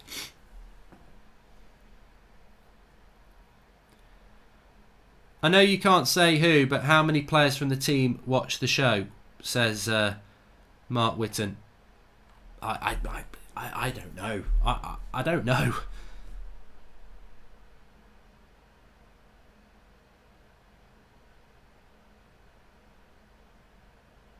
Mark, what do you think? Says WT15. I think we're halfway through the first half and it's 0-0. I think we've got to win today. I think, unfortunately, we've sort of hit that business end of the season, haven't we? Whereby we want to see good football, but that's a bonus. I think what we need to see is results now.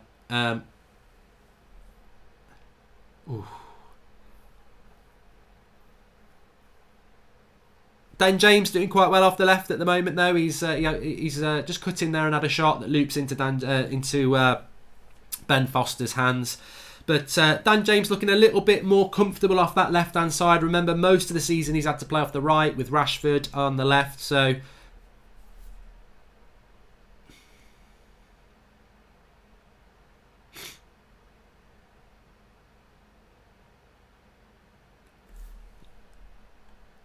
United reminding me of Wilder, one-trick pony, says Tyson Total Football.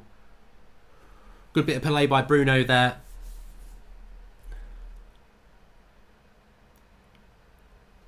Manchester United actually doing quite well in the last couple of minutes.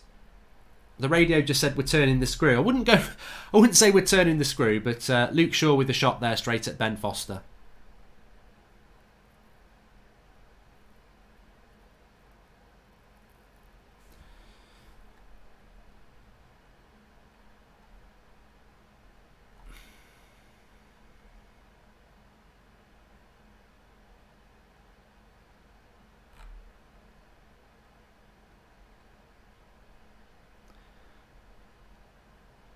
Gaming Circle says he wanted Wilder to win last night. I wanted Fury to win. I thought Wilder would win, but I think Fury was just superb. Mason and Martial both get edge of the box and no one runs behind them. Midfield stands and watches, no runs. The problem, Sean... I need to start taking some notes for the game.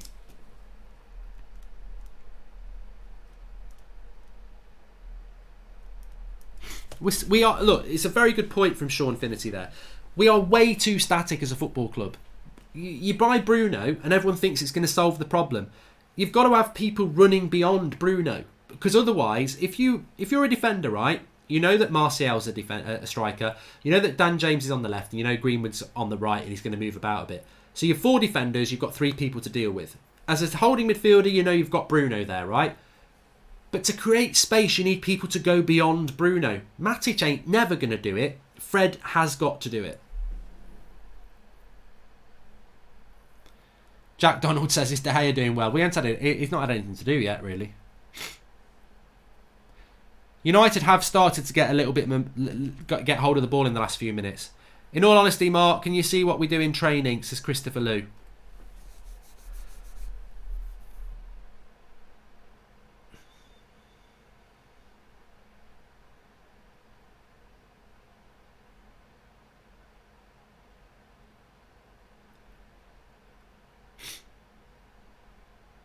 But United having to do a lot of passing out from the back in this game. Watford putting a lot of energy in, as we knew they would. They're well rested. Fred looks tired, says Shady Abenazer. Well, it's his 3rd game in 6 days, isn't it? Same for Matic. Bruno looks frustrated, and rightfully so. Not enough run space is being created by his fellow teammates, says Matthew Bolt.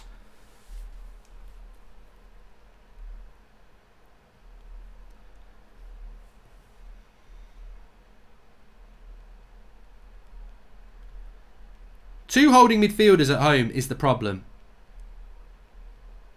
There's just no runners.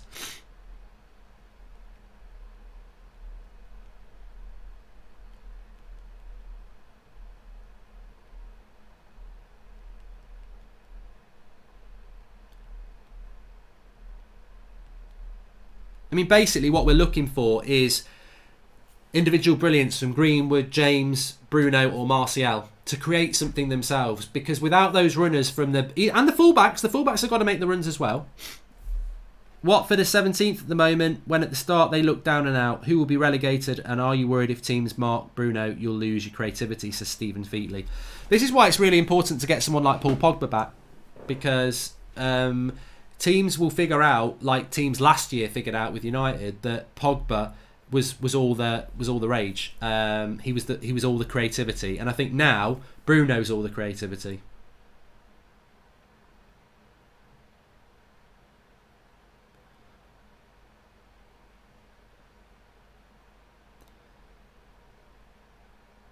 Oh, Martial into the penalty area.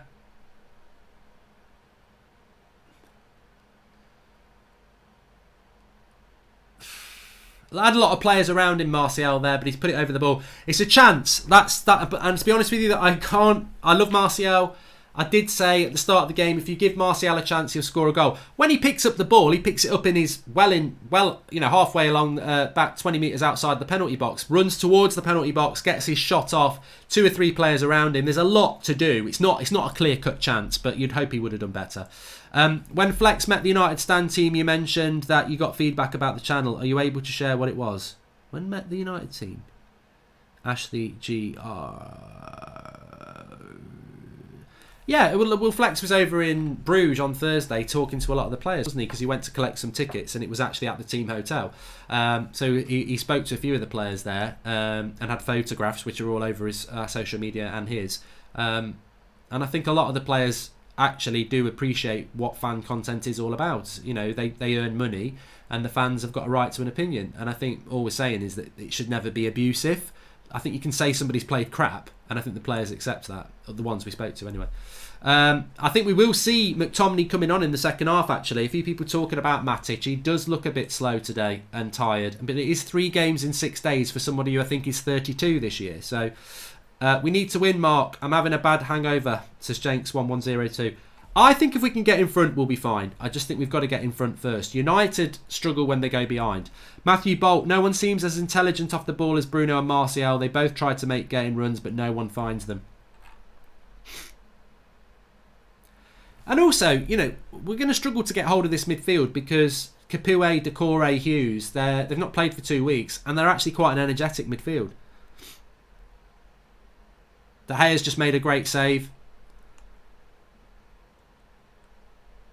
Very equal game, this.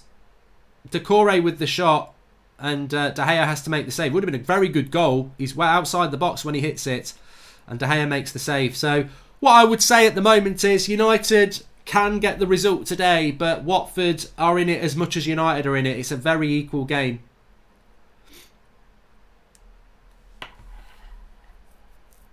Matic and Fred slack passing there allowed the chance to happen as well. Nearly 20,000 people watching. Please do subscribe if you're new, bottom right hand corner, and share the video underneath. Let's see if we can get over 20k watching. 31st minute at the moment.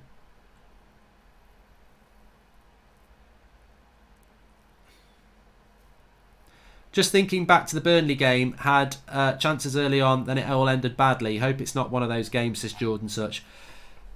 I mean, you don't want to be going in 0-0 at half-time because the longer a game's 0-0 at Old Trafford, the more United can start to get a little bit nervous. But we've come out in the second half a couple of times this season at 0-0 and won 3 and had 3 quick goals. So Fred having a bit of an off game today. A few people talking about that.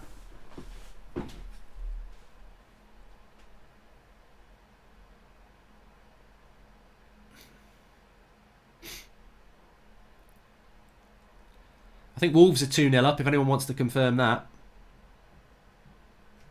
Hi, Mark. Is it just me, or does Bruno look a little resigned, like he's frustrated with the level of some of the teammates or how they think, says Louis Dresden.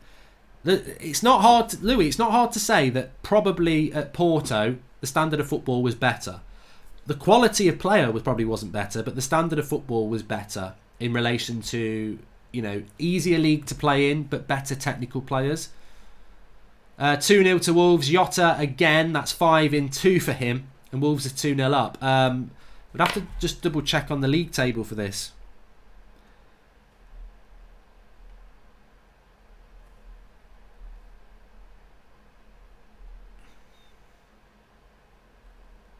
Corner to Watford. So Wolves would go to 39 points. Well, they will go to 39 points. Stay in 8th place. They'd be level with us if we draw.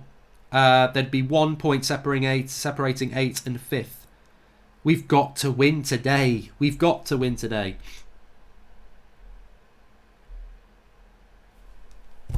Corner for Wolves. Watford. Bloody hell, we don't want to play Wolves.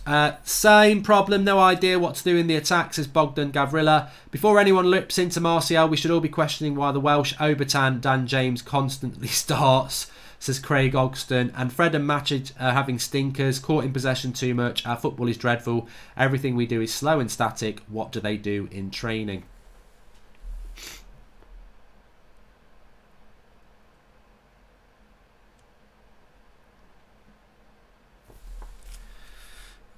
Nanik, if you can tell me what the name of the channel is, I'll take a look at that.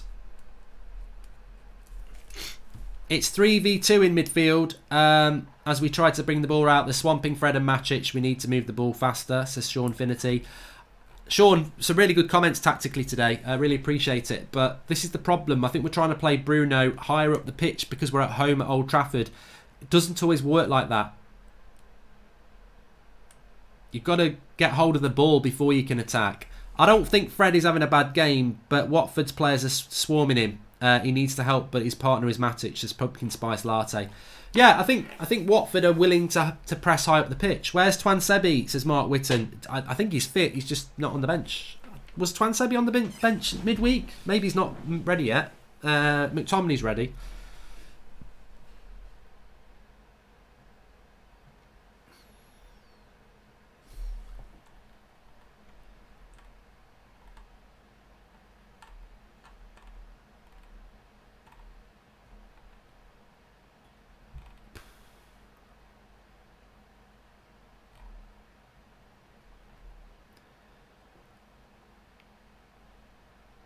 Game is frustrating, says Ijon 13. Matic needs to get off. Get the fuck out, says JB. Or he's Bruno's way. I think we'll see McTominay at some point in this game for many reasons. Not least because our midfield isn't playing well, but also because I think our midfield is going to be tired second half with their third game in 6 days. And McTominay does need a bit of time.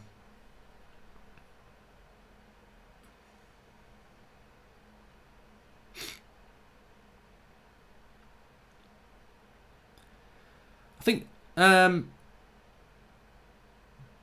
Martial's played well. I don't know what people think about that. I think Martial has played well. He's been a lot of runs. He's done a lot of hard work. Watford are a very physical side. There's a lot of times he's been making the runs. He's been coming to get the ball. He's laying it off. He's holding people up. He's doing the job of a number 9. What we need to do as a midfield is give him the chances as a number 9.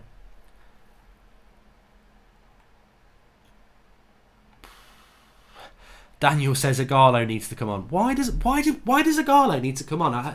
I'd love to know why Agallo comes on. Like, I said this on Thursday night. Everyone was like, get Agallo on. And I said, what's he going to do? Like, what have we given to Martial that we're going to give to Agallo? We're not creating anything. Chris Smalling is our best defender, says Dan Austin.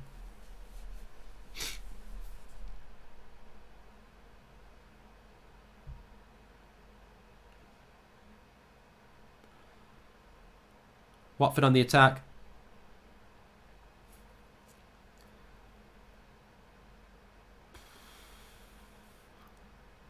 Now Bruno.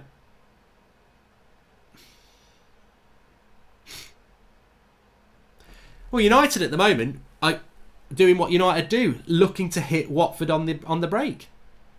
Greenwood isn't terrible, but he looks out of place. I don't think he has any qualities to be a winger, says Pumpkin Spice Latte. And welcome to Priscilla Harrison, latest member of the United Stand Members Club. Ooh, Dan James shoots. Just wide. And it was a lot wide.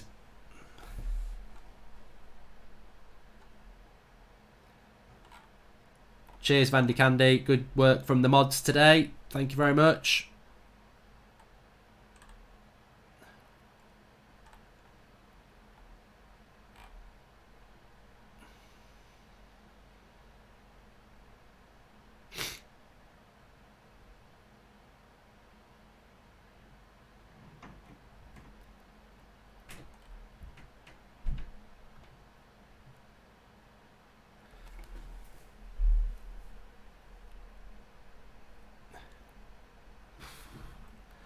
Fred's just put one over the bar. So in the last couple of minutes, I think United have had I think Fred's got a score there. Fred's got a score there. Edge of the box, lent back, puts it over. Needs to be on target all the time in the world, really. Running onto it on the edge of the box. He's got a score there, Fred. But he ain't good at all this. He's not very good at shooting. And it would have been an assist for Dan James. Or I think Dan James is getting a lot of stick in the live comments, but I think he's done all right today, Dan James. But Fred there, you can see what he's trying to do. He's trying to curl it into the top corner, but it's way wide, and it's on his stronger foot as well.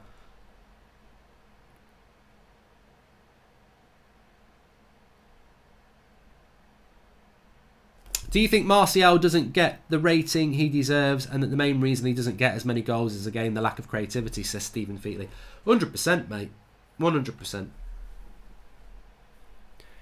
Still 7 minutes to half-time.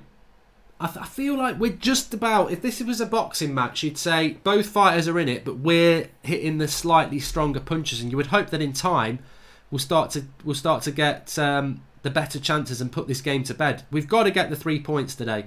With Wolves winning as expected, it gets very tight, and Chelsea start to move away if we don't win. Agallo up front, Martial left, and move James right, says Alex Billing. Yeah, but I don't think Martial wants to go on the left, and I don't think Martial deserves to go on the left.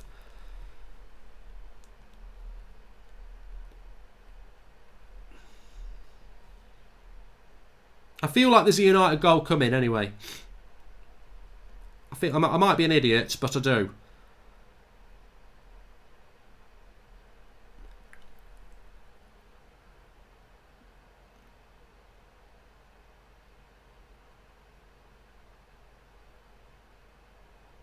And we've got a penalty to Manchester United here. Bruno Fernandes. Bruno Fernandes has got the penalty. This is exactly what we need just before half-time. We were talking about Manchester United having the momentum, and Manchester United have won themselves a penalty. Just waiting for the details to come in here. And it's Dan James, the creator, again.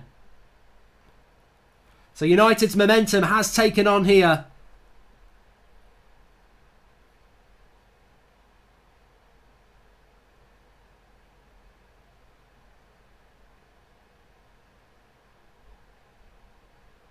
And it's Ben Foster who chops Bruno down there. One of those ones where basically he's got the run on the defender. He's not clean through one-on-one. Dan James plays it through. Bruno Fernandes gets there ahead of Ben Foster. And I would imagine it will be Anthony Martial taking this.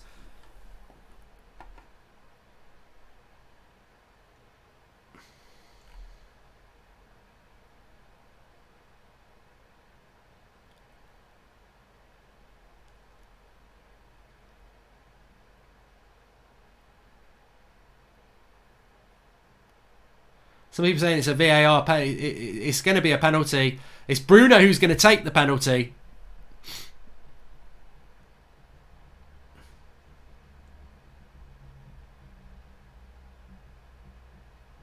The crowd sing Bruno, Bruno.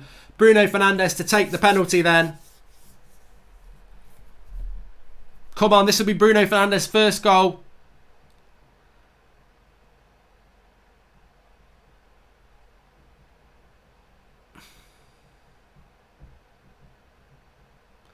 And it's a cheeky little penalty from Bruno Fernandes. There was something in the air that night. The stars were bright. Fernandes runs up to the ball, does a little bit of a hop and passes it into the other corner. 1-0 to Manchester United right before half-time. It's not the goal in the first 20 minutes we wanted, but it is the goal we wanted. And I think today it's been a real struggle for United. Maybe the hangover from Thursday night, who knows? But it has been a bit of a struggle for United.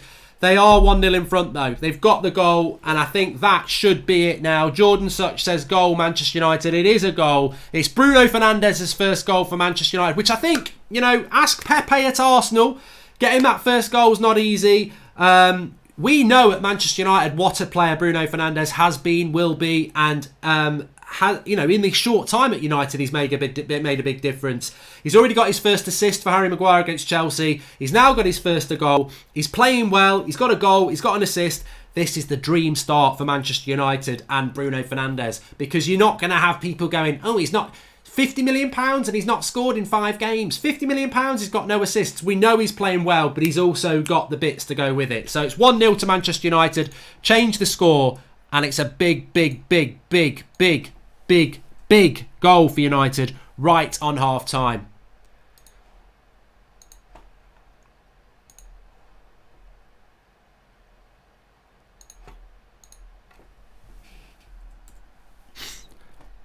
So it's not been plain sailing for Manchester United in this game, but I did feel, and we were talking about it, that United were starting to get a bit of the momentum going. And they've definitely got the momentum now. They lead 1-0. Bruno Fernandes with his first goal for Manchester United. A penalty that he won himself. Fair play that Martial let him take it as well. I mean, but maybe Bruno is the penalty taker now. I don't know. But Martial may well have fancied that with... would have been 3 goals in 3 games of him. But very important that Bruno gets his first goal for United.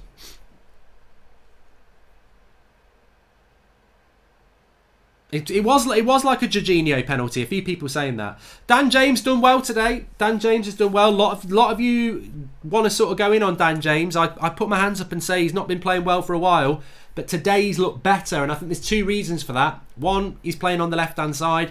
2, things that he's tried to do have come off, and his head's up.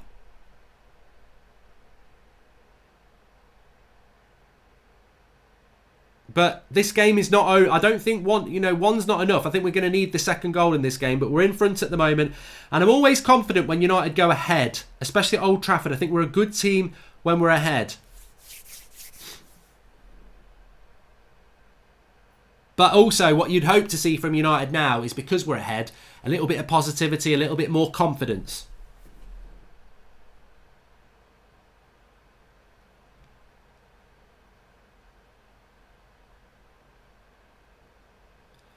James, man of the match so far, says the Shallow.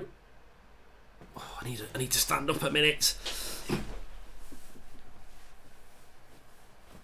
So important that United win today. When you think about all the people dropping points, Wolves winning as well. We've got Everton next week. We do need to get the 3 points today. I think Everton next week will be really hard.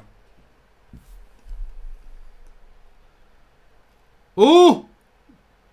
Bruno Fernandes there. Martial feeds Bruno in and he puts it wide. He should have scored.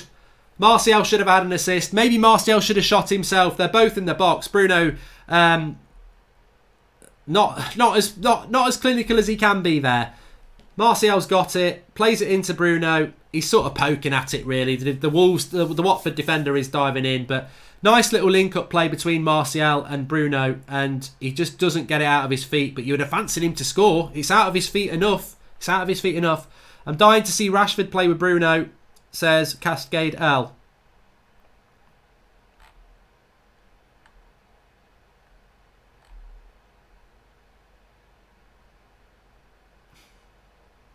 Should be 2-0, bad pass, says T-Rex, go get it. Poor ball from Martial. No criticism for Bruno then, it's all on Martial there. Agendas. And that is half time.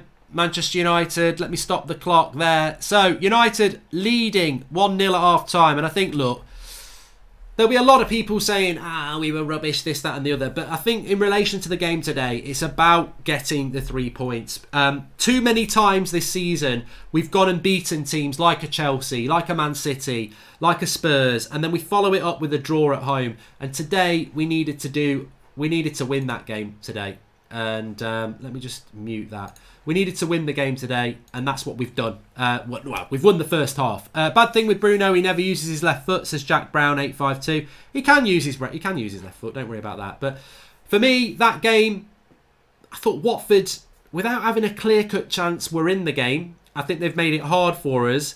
And I feel as if you were dividing 10, if you had 10 things to divide, and the balance of it will tell you who's winning the game, I feel United are 6-4 at the moment. We are the better team, but Watford are still dangerously in it. And I think the goal, you can't take it away. Nice ball through from Dan James, definitely a penalty. Bruno puts it away. It's a penalty that divides us. But we need to just, we need to sharpen up a bit at the back. We have allowed Watford in a couple of times. I think 1-0 is a dangerous score against a team that is fighting for their life. But now we're 1-0 in front. Maybe we can relax a bit. Maybe we can relax into it. I think it's so important to get ahead at home. If you go in at 0-0, it stays like that for a bit. The last half an hour, you can start to leave the door open a little bit. We've got to protect this now. Let Watford come on to us and let's try and hurt them with the spaces that they leave. But people saying it's not a penalty. Well, it clearly is a penalty, because if it's not a penalty, VAR says it's not a penalty. So Ollie is a problem. Even Watford plays better than us, says Gideon. And sight to see when Watford press better than us, says Ryan FTW. Well, there's a lot of people in the live comments saying, they're not happy with United still. The reality, what I would say about that is, are we still... Look, we need to win games. We need to win this game today. If we don't win today, I think top 4, you can start forgetting about it again. We've got to win today. Whether we're going to be good enough, whether playing like this is going to be good enough, who knows? But we've got to win today. And it might not be pretty at times. But let's not forget, we ain't been pretty all season. So why do people expect it to be pretty? We've also played on Monday and Thursday, and it's only Sunday. And Watford haven't played for about 2 weeks. So they're going to be more energetic than us. They're going to press us. And we have got to get the result today. Mark, did you see Bruno telling Wan-Bissaka to run? Dropped into midfield, got the ball, immediately switched to Wan-Bissaka, who made that run. Fantastic, says Ian Fonseca. But Bruno Fernandes is the difference. He is the difference, and he is the difference today. This is happening. The football's very poor, says Captain. And Mark, what do you think about Martial off the right and Igalo in the middle, says Siddharth Ferrari. I think we're obsessed about playing Igalo, and to be honest with you, it's starting to depress me. Like, what is people's obsession with playing Igalo? Like, why? Why do you keep going on about it? Like, he's not even fit at the moment, and we keep going on about move Martial for Igalo, put Martial on the right, put Martial on the left, Dan James is shit, put Greenwood, put Igalo up. It's like, it's Real Madrid mentality, it's flip-flop. Like, Igalo's not fit. you saw him against Chelsea. He's not fit. He's not going to be fit today. He wasn't fit against Club Brugge. He's not fit yet. We've got to be patient with Ighalo. And I think the obsession about putting a new toy on the pitch, we've got to build with what we've got. I'm sure we'll see Ighalo at some point, but I'm not in this major rush to 15 minutes of this half, because I think we do need to see the midfield is getting pressed a lot. I think James and Shaw have been very good. Lindelof shaky. Wish we saw Bay. Bruno is class. He proves that class shows through bad tactics, says Charles Crane. And McTominay needs to come in for Matic. Fred is doing two people's job. Bruno, says Mitoko Kumalo.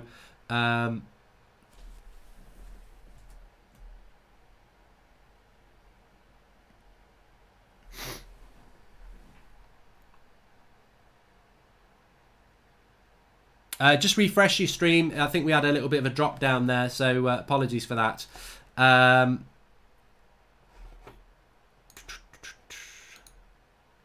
Paul, can you hear me?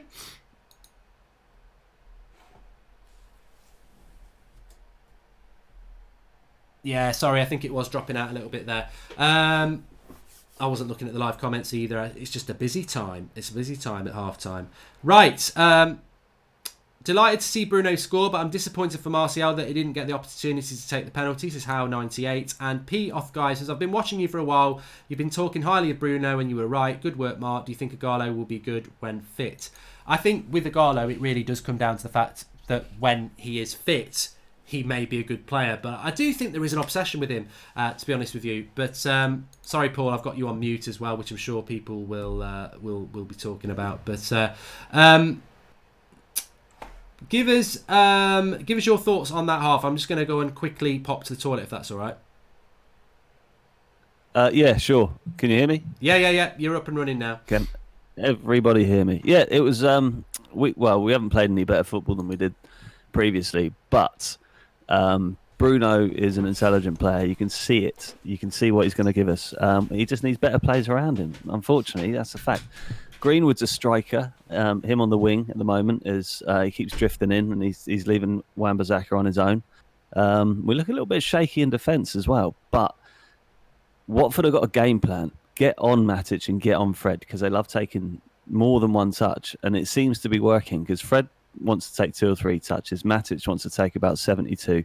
And they know this. You can see where they're pressing. They're pressing in the middle when we're near our 18-yard box, so they can get up there and they can nick the ball and score, because that's all they've got. So if we can pick our game up a little bit, I'd say personally, I don't know what you all think, but I'd replace Matic with McTominay, because Matic, other than stopping a few balls, he just seems to be a big fat waste of time sitting in the middle of the park if we're going on the attack.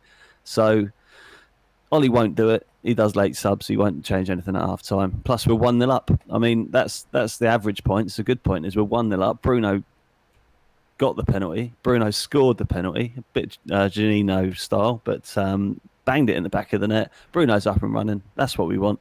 And now he can start scoring more goals, because he's only had a couple of games and he's already put one away. So 1-0. I thought if we went 1-0 up, we're going to win this game. And we've gone 1-0 up. So it's ours to chuck away. If we just tighten up at the back a little bit, they're going to have to come at us. We've got the pace to break. If Greenwood could keep his width a little bit, Martial can get a little bit more space, because he's got like 4 or 5 players around him whenever he gets the ball. I feel sorry for him. But no horrible performances, but nothing really outstanding apart from, I'd say, Bruno. And he's going to get better and better. When other players around Bruno learn how Bruno plays and catch up with his quickness of thought and make more runs, I think we're going to get better as an attacking force, definitely. But I don't know if any of you guys think we should make a change at half time. But Ollie won't, will he? He won't, unfortunately. He don't really have the balls for that. I think it would be much better if we have a little bit more energy in the midfield, other than Matic just plodding along. He doesn't seem to run anywhere. He just seems to fast walk, and it's not walking football. So I've got no agenda against Matic. As a defensive midfielder, he's doing very well in protecting the back four. That's what he's there for, I suppose. So we should praise him for that. Fred needs to be a bit quicker on the ball. Other than that, overall, we're not playing badly. That's about as good as I can put it. We're not playing badly. but we can get better. We can. I think Ollie needs to tweak it a little bit. Tell Greenwood to stay wide. Be quicker on the ball in the midfield. Get it forward quicker, which is always the case. But if we can step up one gear, we'll have Watford on toast. And if we can just stop them pressing us near our 18-yard box on Fred and Matic and get rid of the ball quicker, I think we've got them. And now they're going to have to come on to us. We can take them apart. I hope you can hear me, Paul. Yeah, you can do. Yes. I think that... I hope everyone can hear me. Yeah, they can. I think we've got this. I think you said 1-0 before the game. I think we have got this game. I think you're right on toast. I think Watford have been in it. 1-0 is a dangerous score, but I think United just need to be... It's almost the problem with Ole Gunnar Solskjaer in general, isn't it? It's just, if we just go on the front foot a little bit more, I think we can put this game to bed and be comfortable. And maybe in a situation, 3-0 up with 20 minutes to go, you can make some subs. But I'm sure that won't be the case. I'm sure we're going to make it hard for ourselves. But that clean sheet will be the platform, and 3 points are just so important today. And I think there's been some positives. I think Dan James has done well. Bruno has looked good. Martial's worked hard. Luke Shaw's looked good again. Matic and Fred, to me, look a bit tired. I think that's a bit of a problem. But the point is, we've got... Watford are going to respond. They're fighting for their lives. It's not just going to be the same second half, I don't think. So what we need to do in this second half is change ourselves a little bit. And I just think Luke Shaw and Wan-Bissaka should be bombing on a little bit more. Somebody mentioned that in the live comments that Bruno was pushing Wan-Bissaka forward. And I think we just got to make a few more runs. I think we're just so static all the time. 4-2-3-1. It's very rigid, and it's hard for Bruno and Martial and James and Greenwood if people like Fred and Wan-Bissaka and Luke Shaw don't make runs beyond them. Being static is something that we've had a problem with the entire season, though, so I don't expect that to change. As I said whilst you're away, if everybody can catch up to Bruno's speed of thought and start thinking about what Bruno's going to do and work around that, I think we'll score more goals. He's that good. You can see his brain ticking over, thinking, right, where can I pass it? Where can I pass it? And there's no movement going on. As I said, when you're away, Greenwood needs to stay wide because Martial's got 4 players on him because Greenwood just drifts in the middle. There's a couple of tweaks that can be pointed out by Ollie. Move the ball quicker, Matic and Fred, because they are targeting you to get their goal. They keep pressing you and you alone. So Ollie can point all these things out and tweak it a little bit. They've got to come on to us.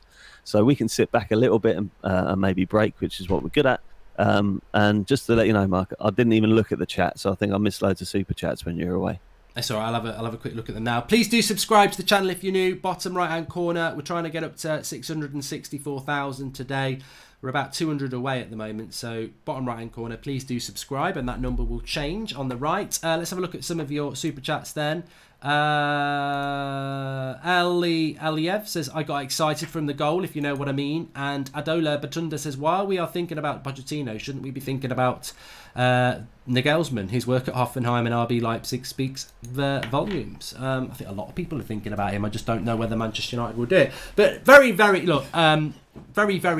satisfying that Bruno Fernandes got his goal, Paul, because I think as a new signing, everybody's been overawed with him. I think they're very, very happy with him. But the great thing is as well, we live in a world where it's all about stats. So in his first 3 Premier League games, he's got a goal and an assist. So we can't have any idiots, rivals going, we haven't spent all this money, he hasn't scored. He's ticking those boxes as well, which I knew he would do. So that's good.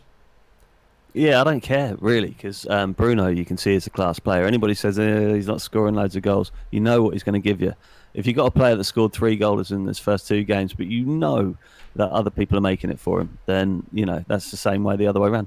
Bruno's going to be class for us, he is. And the longer we play with him, the better everybody's going to realise how effective he is and work around him. And then he's going to get marked out of the game like Pogba does. But at the moment, he's going to be very effective for us. And as I say, the more we play with him, the better we're going to get attacking wise. But we need an attacking shape. We've got a defensive shape. When we attack, we just seem to run all over the place. That's what I'm worried about in the second half. We need keep width, Martial down the middle, get Bruno on the ball, we'll get some goals. Well, thanks for popping on, Paul. You're going to stick with a United win then? You've not seen anything in that 45 minutes that takes you away from your pre-match prediction? I don't think Ollie's going to change much. I think this is going to be the result with a very arse-twitching last 15 minutes, but we'll keep a clean sheet. Thanks for popping on, mate. Really appreciate that. I'll speak to you soon. Cheers, mate. See you in a bit. Cheers, Paul. Well, Paul did predict a 1-0 win for United, so I said 2-0. I think we'll get a second goal. I think Shaw and James... I've read that from Charles Klein, probably. He says, I think Shaw and James have been class. Lindelof shaky. Thought Bay deserved the start. They're pressing Fred and it's working. Bruno is class. Shows class shine through our bad tactics. And Akshay Shastri says, don't want to diss on Fred, but he's been losing a lot of the ball. I definitely think United are playing better. Bruno is integrating well. Good game. And Digital De Silva Music says, I can imagine Pogba itching to hit the field with Bruno. If Pogba and Rashford is back, I'd play a narrow 4-2-2-2-2 with Bruno and Pogba, the AMs, and in defence, the goes down the wing. Well, look, maybe Pogba is itching to get his way back. We all want him to be back playing football, don't we? But we'll have to just wait and see what happens with that. But United should be kicking off second half very, very quickly. Mason needs a higher intensity level this half, says Young Knockhart. Let me just get my audio back on. Like I said earlier in the first half, United 3-1, Bruno 2 goals and Greenwood with 1, says Sean Allen. I don't think Watford will score. I don't think Watford are going to score. I don't think they're clinical enough. Jermaine Decray says, if we don't add quality to that midfield, Bruno will eventually become a non-factor. Sign up Grealish and Sancho, says Jermaine Decray. Teams will start to figure that out. I would agree with you on that teams will figure it out very, very quickly that Bruno Fernandes is the main asset of the United side, and then they'll swamp him because we don't have any creativity other than him. Why does Football Twitter bash on how many pens we've had this year? The fact is, pens are part of the game. It was a clear penalty and we scored it, says Michael Sauter. Exactly, it was a penalty. So,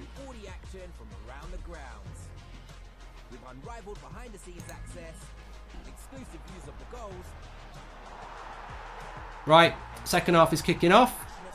There we go.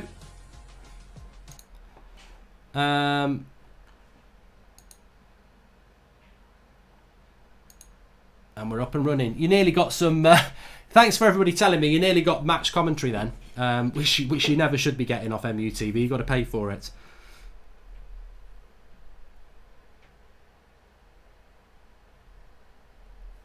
Drorty's just messaged me as well.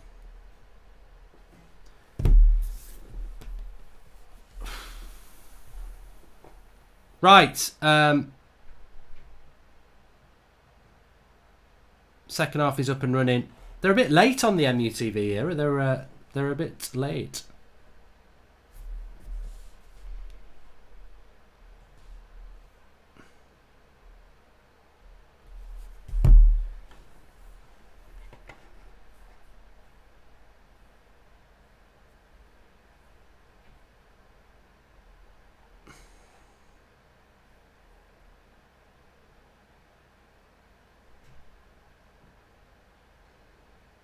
Oh, I know why. Sorry about that.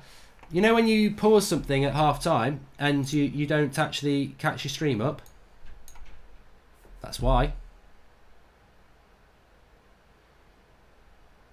Let me just sort this out.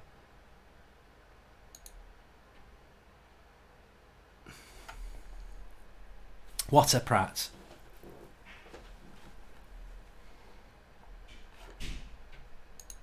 And now I can't get it working, people, so I hope there's not going to be a goal because... Here we go.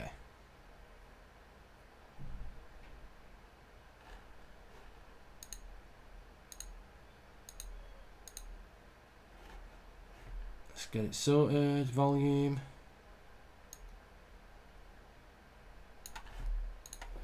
There we go. Okay, so second half, no changes. Manchester United, we're a couple of minutes into this second half actually, and the time is roughly correct, Azil. I mean, it's going to be all over the place, but we're roughly 2 minutes and 20 seconds in. Remember, there's always a delay with YouTube as well. There's always a delay with YouTube, so what I'm saying to you now, you might not hear it for 10 or 20 seconds anyway. That's just how it works.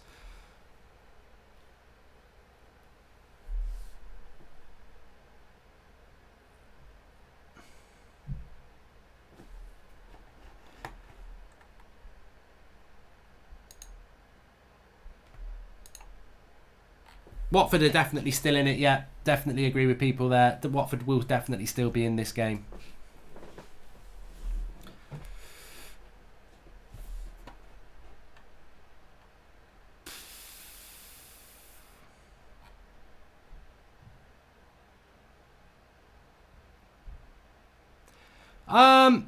We should be okay in this half. Ollie loves the old counter-attack. It's his go-to tactic. Hoping we might see a few more goals, says Nick P. Yeah, and to be honest with you, I think that is what Manchester United need to do in this half.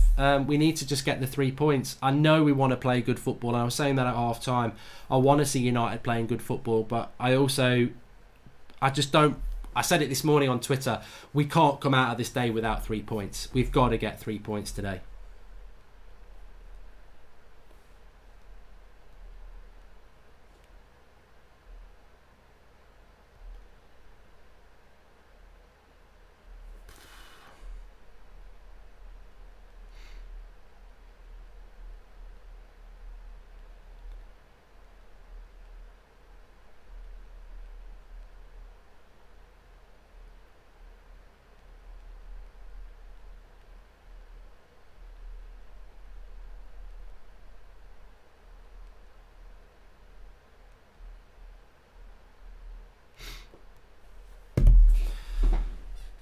No subs at half time, Majad Hussain. Same United team in the second half.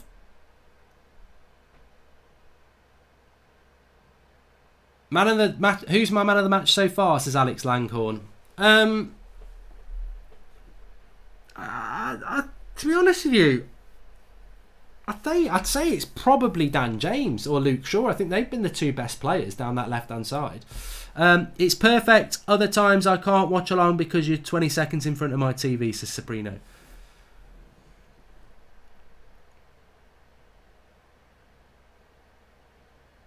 Apparently Wolves have scored again. It's 3-0. They're absolutely on the run. On the roll.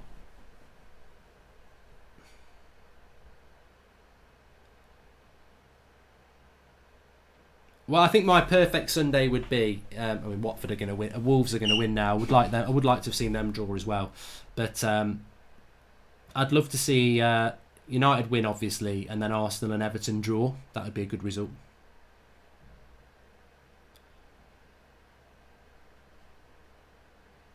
Well, it's Watford. Watford with the first telling attack of this half. Decore with the ball in, and Luke Shaw getting rid of it.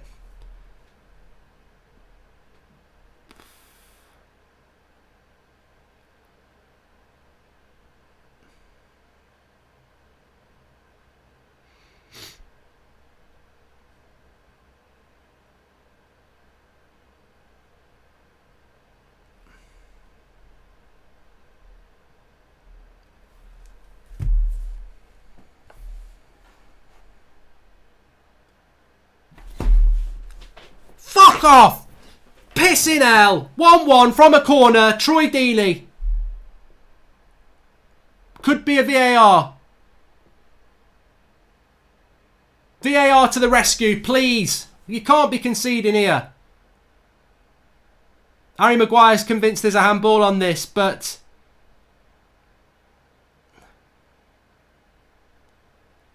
hits the post, the header. It's zonal marking again.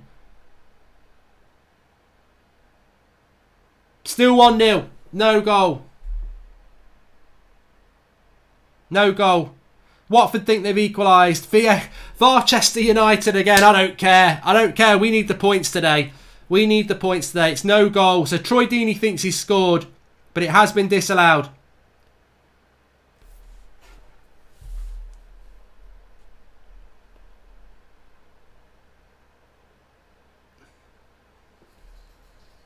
So basically what happens is it hits Dawson on the arm, which is pinned to his side, hits the post and goes in. His arm's not even out.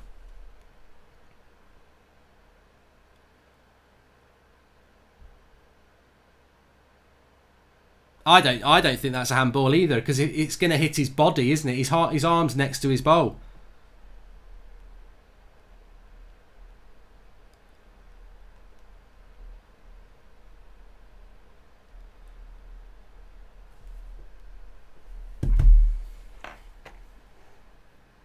They've got another corner, Watford here.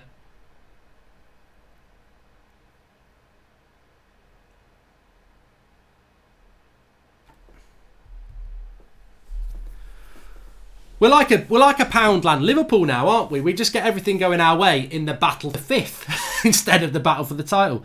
VAR saving United since 2019, says Patrick St. Pierre. That is the rule. That is the rule, says Christian Larson. It is. So basically, the cross comes in.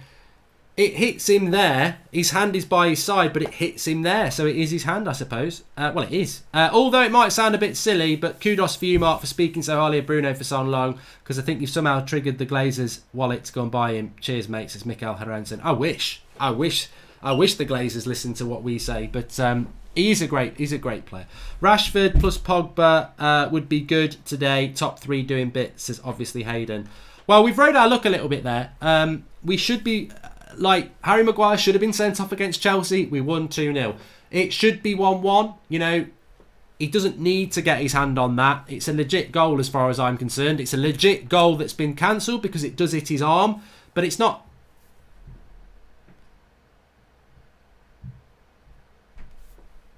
United need to sort themselves out a little bit this second half, though.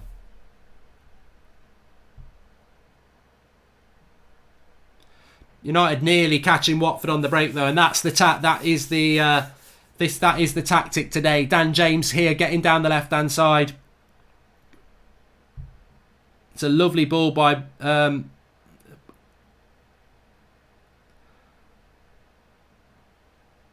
James past one player into Mason Greenwood across the face of the goal and a corner. A bit of a half chance that, not really much more than that.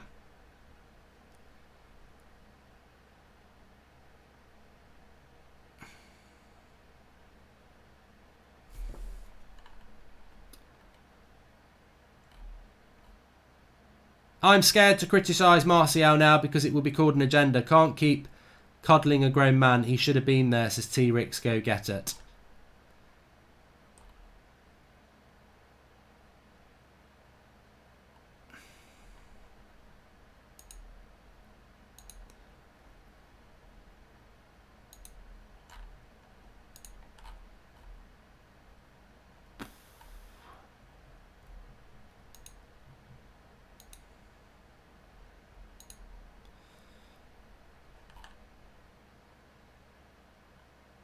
Who is your favourite player, says Owen Bates? Well, it's obviously got to be Bruno now, isn't it? Watford on the attack.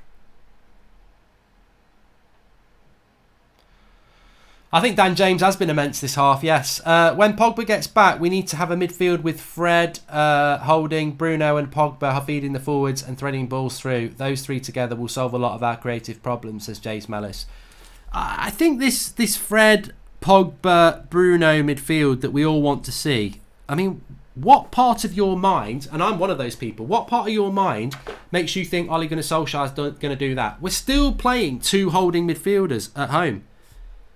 It's still happening. So, like, we're still doing it at home. So, we did it when Pogba was fit. So, I don't think we're going to see that. T-Rex, that's true. Martial should have been there, says Mutakar Kamalo. Martial up front, United always will be mid-table, says Brian Whitehead. I can't wait for Martial to score, just so all the Martial haters will get sat down again. Keep at it. Keep slagging Martial off, because you're all going to get sat down again, like you have done for the last 2 goals.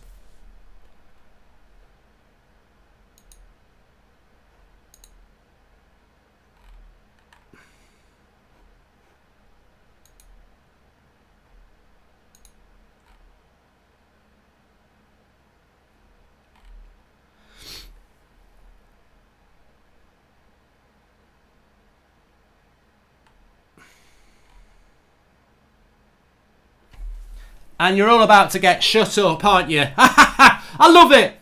I absolutely love it.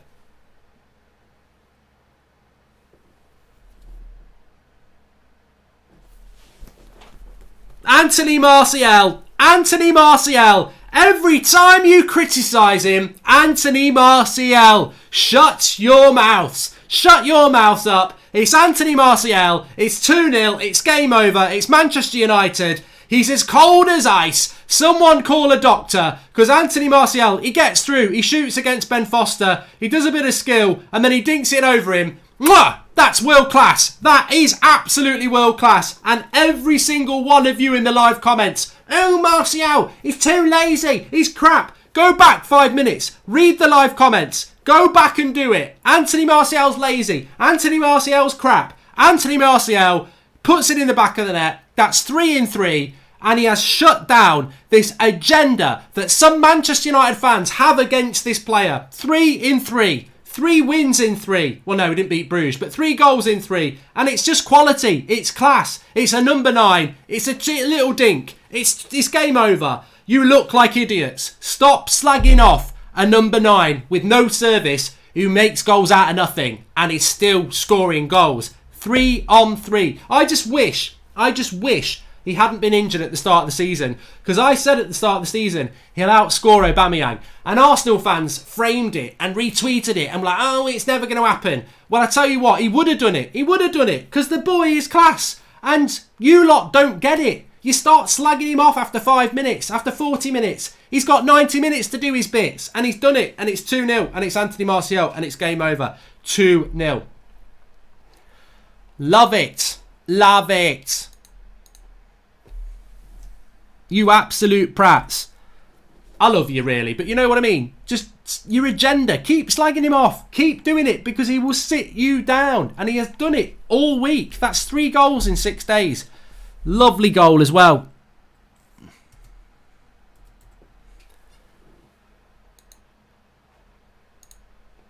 But this is, somebody said it at half time, and this is perfect for Manchester United now, because it's exactly what Ollie loves to do. Sit back, hit teams on the break, and that's exactly what we're doing now. Jesus Christ, Martial is something. Jeez, Mark says Cole. You see, I've got the Midas touch now. I said Bruno Fernandes would be a brilliant player for Manchester United, and he is. And I've said that Martial's a brilliant player, and he is. What a goal, Martial. Pure quality, says Akil Kamal. I have a feeling Martial is offside, says Nyagan. You're wrong. And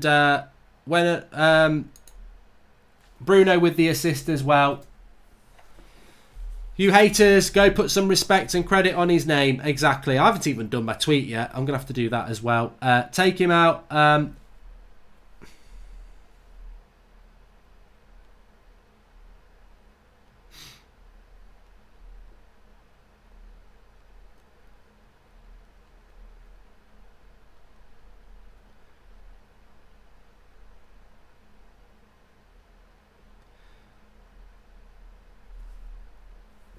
What a goal. He's just won us the game there. Superb. If only Martial had a British passport, he'd be valued at 200 million and we'd never hear the end of it, says Alligator. Well, it's nice to be cruising against Watford, isn't it? 2-0 up. Has it been a 2-0 sort of game? Maybe not, but it suits United now to hit them on the break. And we've got a corner now. He needs to score more goals. The thing about agendas is people can't move past them. There are people who do not like Anthony Martial and will be like, well, yeah, he's just scored a goal that's won us the game again, but he's still lazy. He doesn't do enough. And yet his stats now, in the chances that he gets, are better than any striker in the league. People just have an issue with him. I never really liked Matic, but you'll notice over the last month I've said Matic has done fantastically well for United. He's been indispensable, etc., etc. Sometimes you've got to turn it around.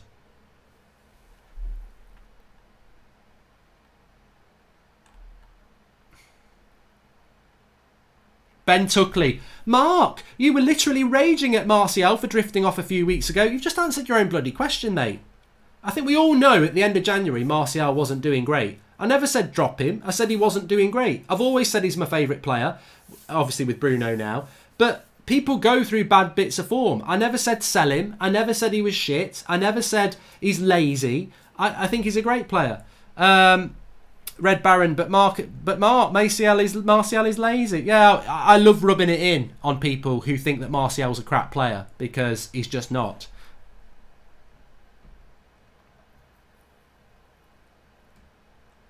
Another assist for Bruno as well. So that's what? He's got 2 goals and an assist in 3 Premier League games so far. Same players Pogba can't do anything with. Bruno, says Biggie Third.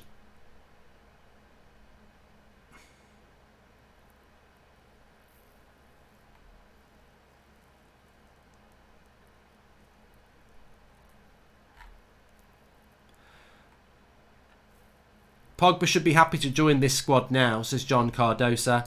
And Nyagan says, Bruno doing for 2 games for what Lingard couldn't do for 1 year. Hopefully Lingard and Pereira are watching this at home as to how to be a number 10. Well, they just couldn't do it. And you've got to include Mata in that as well. They just can't do it for different reasons.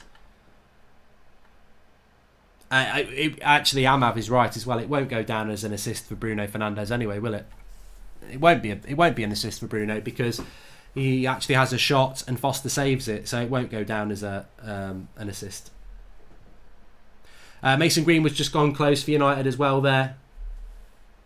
As a Gooner, Martial's quality. If you disagree, you're mad, says Stephen Featley. Yeah, and I think with Mata, I'm not as critical of Mata because Mata, it's an age thing. Mata's had a great career. Mata's just old now. But with Lingard and Pereira, their excuse is just that they're not good enough. Mark, please stop calling Martial lazy and worthless, says P. Oath Guy. I hope you're being sarcastic, mate. And didn't count as an assist because Martial shot at the goalkeeper, says Yasha, which is absolutely correct.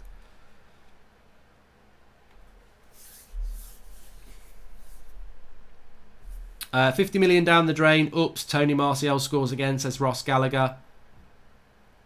This is, but you know what? This is the perfect game for United now. Watford having to push forward, leaving space at the back, and we know that United love to sit back and hit teams on the break.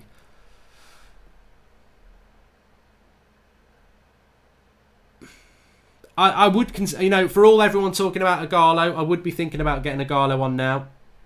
I hope the board, Ed, and all are generally watching this and thinking, why don't we just fill the team with Brunos? Let's look around Europe. Dan James has just shot across the face of the goal there. I was raging at Tony for not making the run from Greenwood's cross. Then he turns and does that. The boy has always been special, says Nakul Shakula. And Martial is class, but he needs better coach to improve him like Arteta.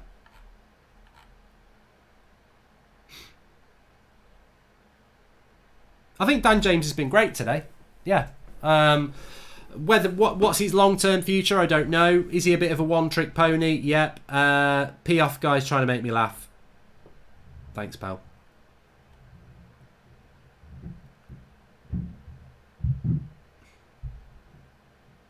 LOL Leprechaun says, Mark, United's saviour with that epic Martial comment and he scores afterwards. Please keep it up. I know. I do jinx results quite a lot. But I think I jinxed it in a positive way there with Martial, didn't I?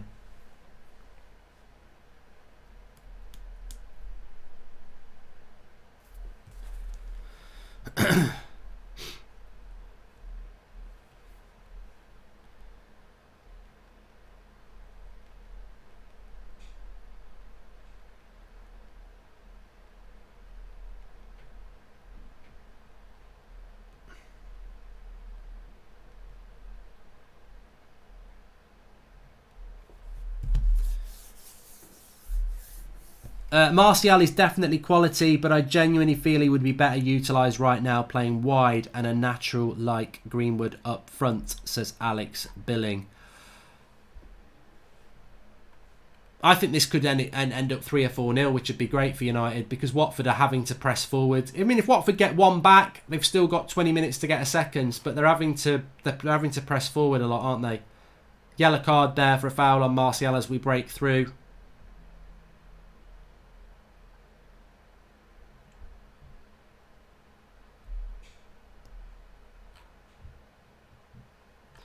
Masterclass coaching, we're on a new run, says Jenks1102. Don't wind up the Ollie Outers. I mean, look, United, Ollie, I don't know what the future is, to be honest. All I want to see happen is that I do want Ollie to stay in the job till May.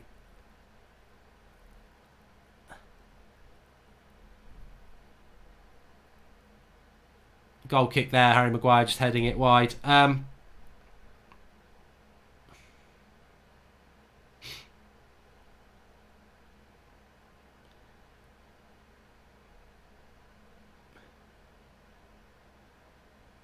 was Bruno who would have got the assist there. So Bruno with the penalty and Martial with the goal, and some substitutions are taking place at the moment. Please do subscribe to the channel if you're new. We're very close to 664,000, so Please subscribe if you're new. Bottom right hand corner. We're live every night at 8 o'clock. We've got fan cams.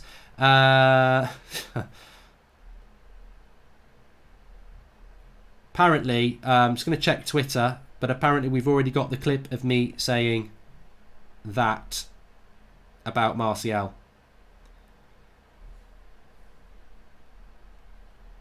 But it was so important for United to win today, because I think after Club Brugge on Thursday, where I think we will win, massive game at Everton, then we've got Derby in the Cup, then we've got City. Massive, massive weeks coming up.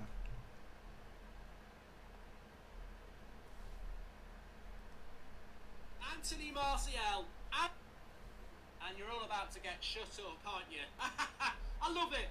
I absolutely love it.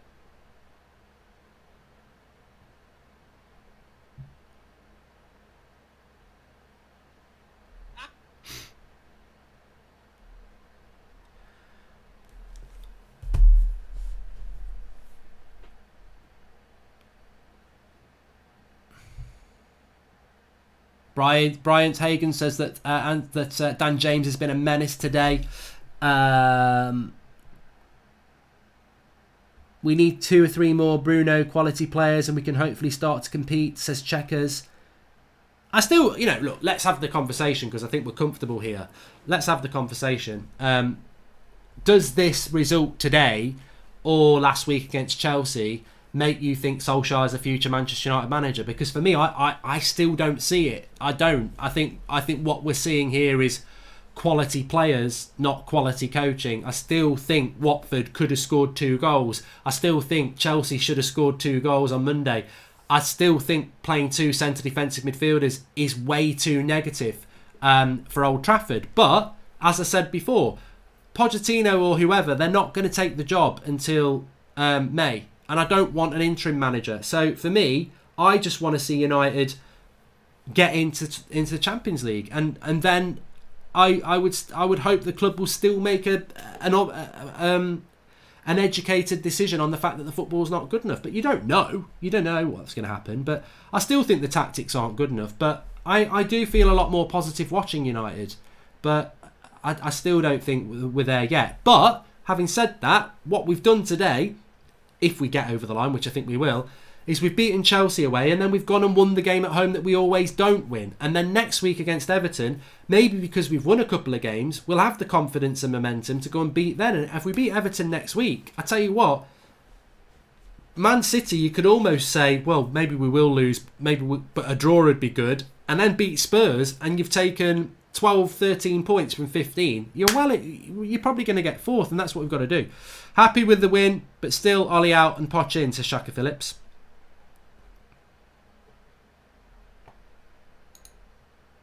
Got to give Ollie some credit. Yes, we're getting more space, but it must have been told midfielders to move the ball faster because they've been better off the ball. Yeah, good point.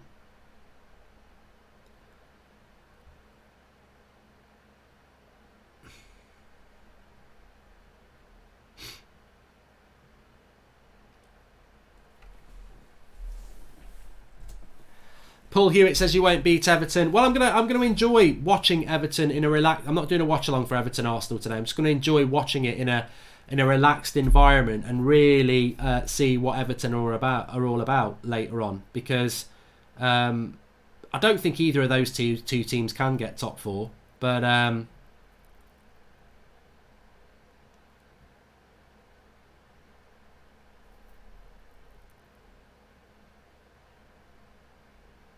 Shane Farris says, do I think that Anthony Martial's got a shot of going to the Euros with France? I think he should do, but I don't think he will. I've never got the impression that Deschamps actually likes Martial that much, so I don't think that he will go.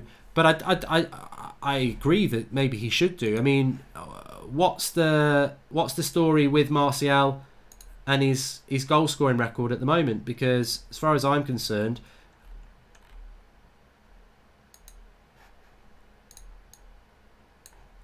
I'm more thinking, how many goals can Martial get this season? The thing with United is if we continue to score goals, the goals will come from Martial. The goals will come from Bruno, because they're the goal scorers in the team. And that's the exciting thing for me. I really did say at the start of the season that I think that Manchester United with Martial, I think he'll score 20 goals this year. And I still think there's an opportunity for him to do that.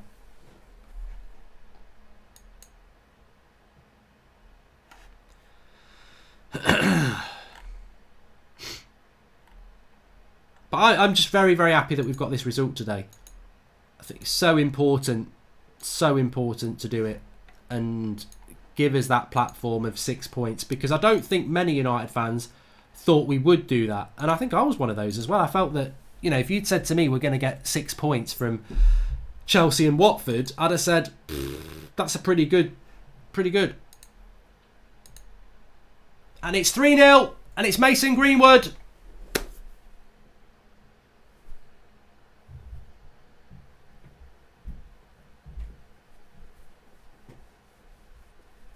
I'm not muted, I'm just celebrating the goal. 3-0 to Manchester United. We've hit them on the break again, and Mason Greenwood gets his goal. And Ighalo will come on now. But it's a lovely run. It's Mason Greenwood who basically does it. He starts it off himself. And that will be an assist for Bruno Fernandes that time. That is an assist for Bruno that time. There's no doubt about that. The future is written. Bruno with the assist, Mason Greenwood with the finish. There's so much space out there. Watford have tried to get back into the game. There'll be a treble substitution now because it's worked well. Greenwood to the Euros, get it started, says Kel Banks. And I'm liking that goal from Greenwood for many reasons really, but mainly because I think he's had a tough old game today. And he's just gone down with cramp apparently, but he's had a tough old game today because it's not been that sort of game where there's been a lot of space, but the way that Bruno waits the pass, he just gets it out of his feet and he finishes it absolutely superbly. It's such a good finish when you watch it back. It's absolutely fantastic. So Manchester United leading 3-0.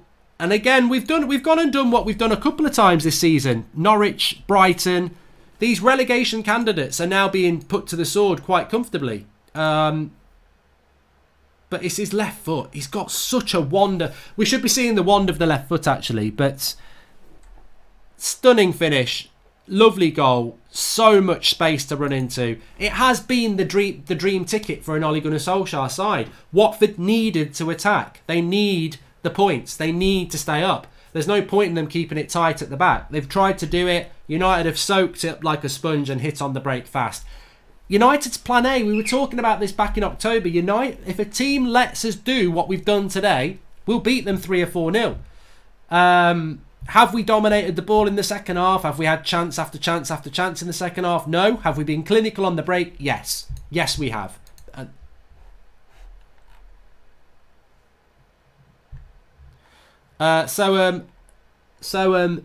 Says that Bruno's positioning has been brilliant today. Troy Deeney's come off. Dion Doherty says, I love Anthony Martial, but Rashford and Anthony Martial play better off the left. If we sign a striker in the summer, Sancho who plays, they can't play together if we make a forward signing. Don't worry about stuff like that. Don't worry about stuff like that. Just enjoy the now. I think people are like, where does Pogba fit in? When's Ighalo going to come on? What if we sign a striker in the summer? I still want Ollie to go and not Poch. Just enjoy the moment. Enjoy the moments. As I said before, I never would have thought we would have took 6 points from Chelsea and Watford. And look, the circumstances of the game are weird. I think you look at the Chelsea game, Maguire should have been sent off. You look at this game, Watford had a goal ruled out from VAR and it would have been 1-1 and the heads would have dropped. Instead, it doesn't get given. We go on and we go and win the game 3-0. Football's a funny old thing. But we needed the win today. We've got the win today. We're well in that race for top 4. Bring it on. Mark, if Arsenal don't win today, my weekend is ruined. At least Spurs lost, says Zayn Miasi. And imagine Rashford instead of Dan James, so scary, and Bruno pulling the strings. And if Pogba stays, him picking the ball from the back 4. Oh my God, says Justice O. Yeah, I think you're running ahead way too far there. Pogba, I don't think he's going to stay at Manchester United. But 3 points, very important. And goal difference, very important as well. Luke Shaw's been very good again today.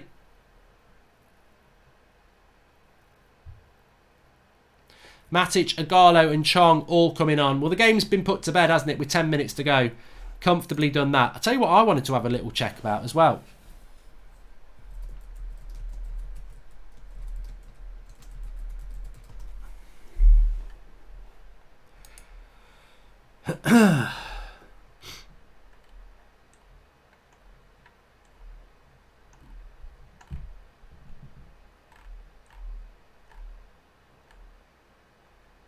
Aubameyang's got 15 goals and 1 assist.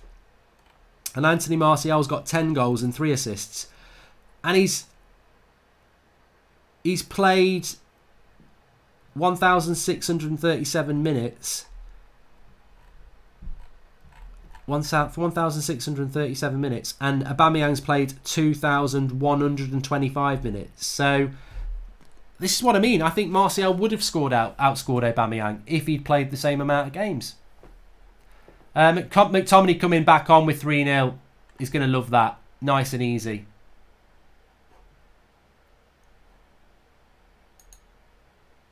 Sky Sports reported Martial to Inter and Jota to United, both 50 million. I like Martial but prefer him as a winger and think Jota would thrive with Bruno, says Steph Chadwick.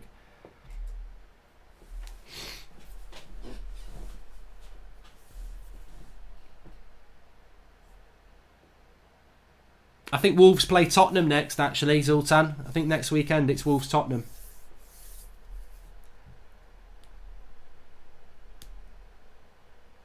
Three changes. Yeah, it's nice to be able to... I'll tell you what now we want to see. Agallo scoring would be nice to see.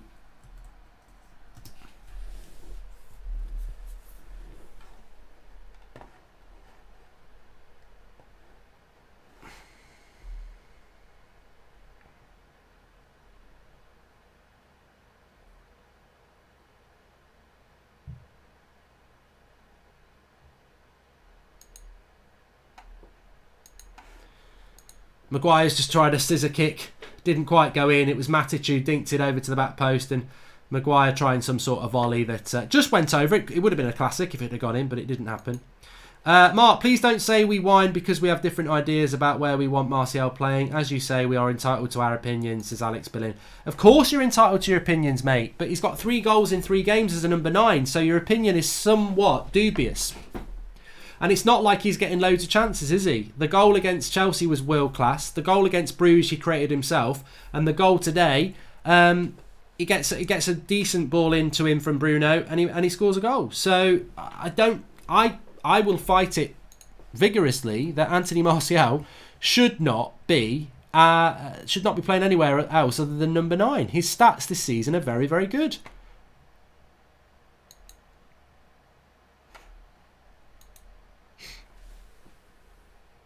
But some good performances from United again. I think Luke Shaw's been very good again. Harry Maguire's been good again. De Gea's not really had anything to do. It's hard to give De Gea. I can give you a spoiler on De Gea. He's going to get a 6, isn't he? Because he's really not had much to do. Martial good again. Bruno good again. Maybe Fred and Matic not as good, but second half better. Dan James has been good. Greenwood's got his goal after a quiet first half. So this is the thing. I've noticed a change in Manchester United recently, and I still think the tactics are a little bit dodgy. I mean, not necessarily today, but I'm still a bit dubious about those. But in relation to individual performances, they're getting better, and I think when individual performances are better, results will get better.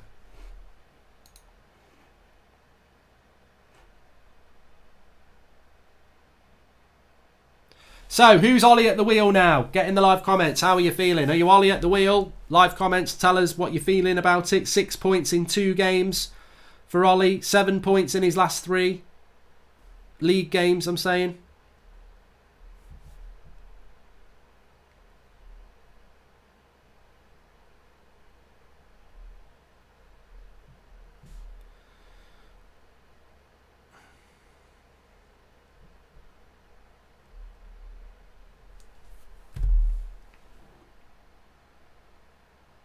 Some are saying Bruno's actually at the wheel. A lot are still saying Ollie out, to be fair, which I think is consistent. I think at least you're not flip flops.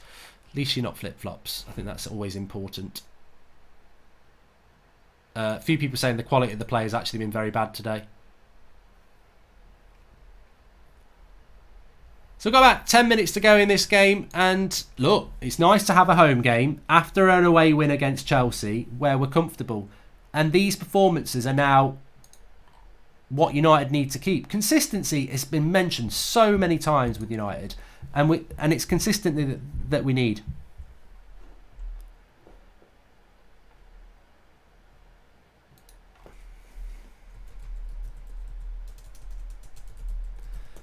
But you take Bruno Fernandes and Martial out of this game today, and I don't think we win.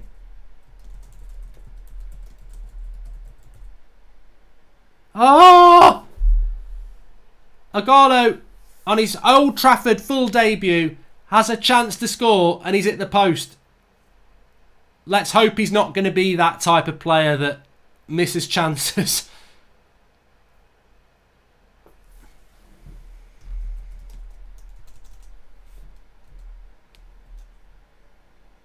He's too wide anyway. The angle's too wide.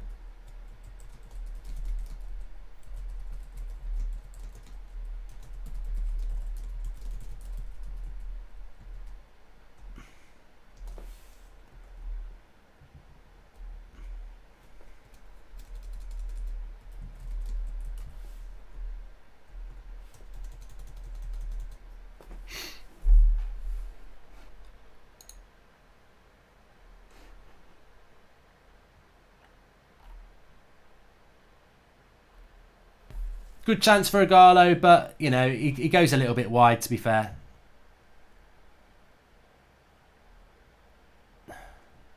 Nick P says, I'm Ollie at the wheel of his Uber that will drive him to the airport. Harsh. People asking Martial to play left wing, overlook Rashford did well on the left. We need a right winger to complete our front three. Hopefully it will be Jadon Sancho. Are we having some of that?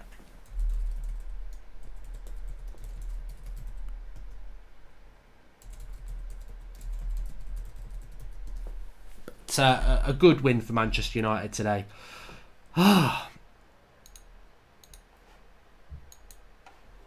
You love to see a game. I enjoy a game like this where it's nice and comfortable and we can just enjoy the last few minutes and start looking ahead and think, you know what?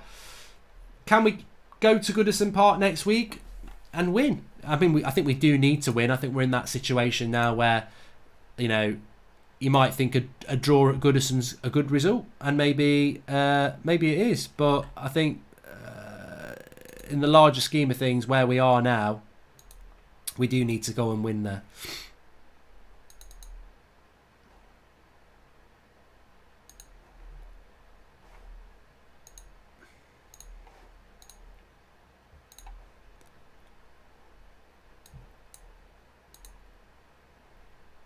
Where's that gone? There we go. I mean, Watford today probably looking like a team that's in a relegation battle and really isn't at the level that it needs to be to cause a team in the top half of the table problems at the moment.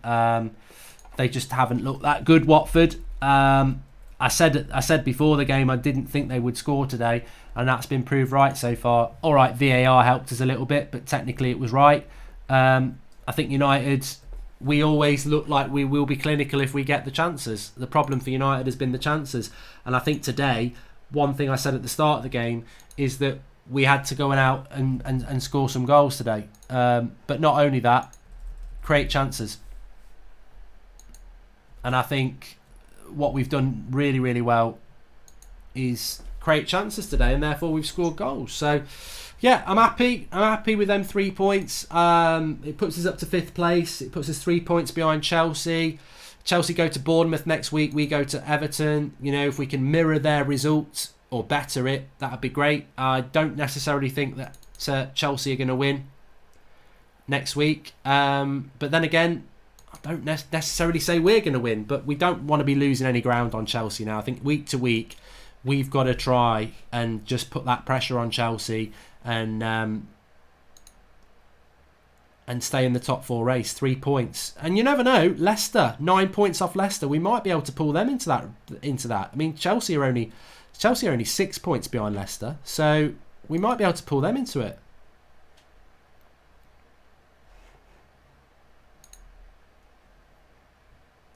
Still about 5 minutes to go in this game.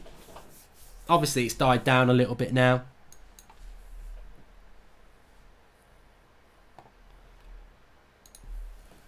Danny Welbeck's on the pitch now. I remember people on transfer deadline day were actually saying maybe we should bring in Danny Welbeck.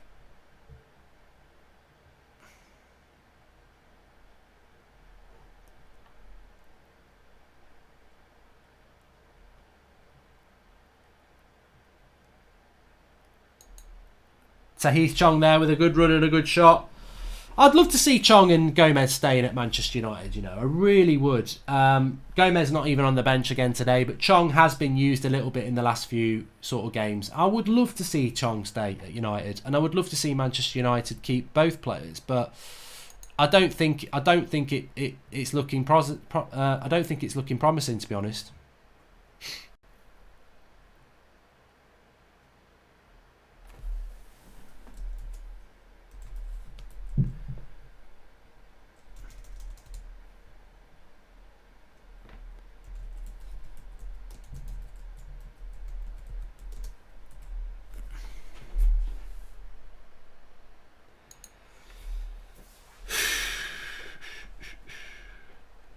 So, the week ahead for Manchester United, Club Bruges, Thursday night, 8 o'clock. We've got to go and win that. We've got to go and win that. That game is as important as Everton. It's as important as Watford. It's as important as Chelsea.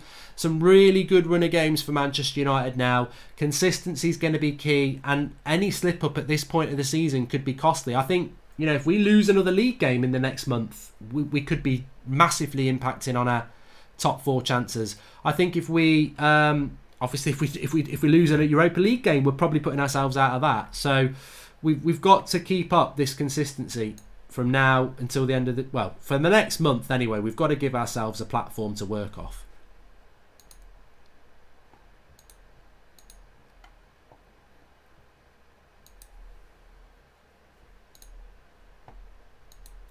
Man of the match I'll be doing on the player rating. It's on the match reaction show, which is the link in the video description. You can join me there. Please do subscribe to the channel if you're new. Bottom right hand corner.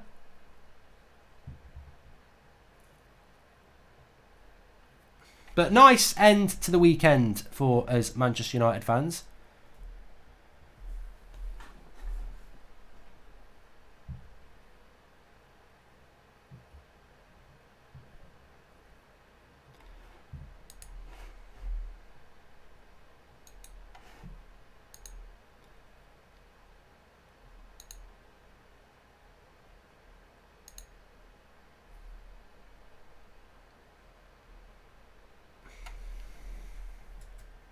I tell you what, I think we've got a bit of a competition for the Man of the Match award, haven't we, as well? With how well some of our players have played.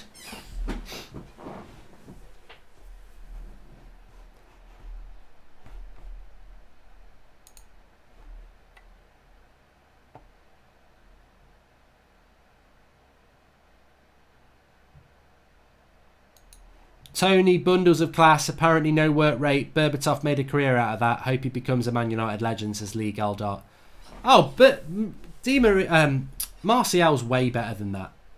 Way better than Berbatov, yeah.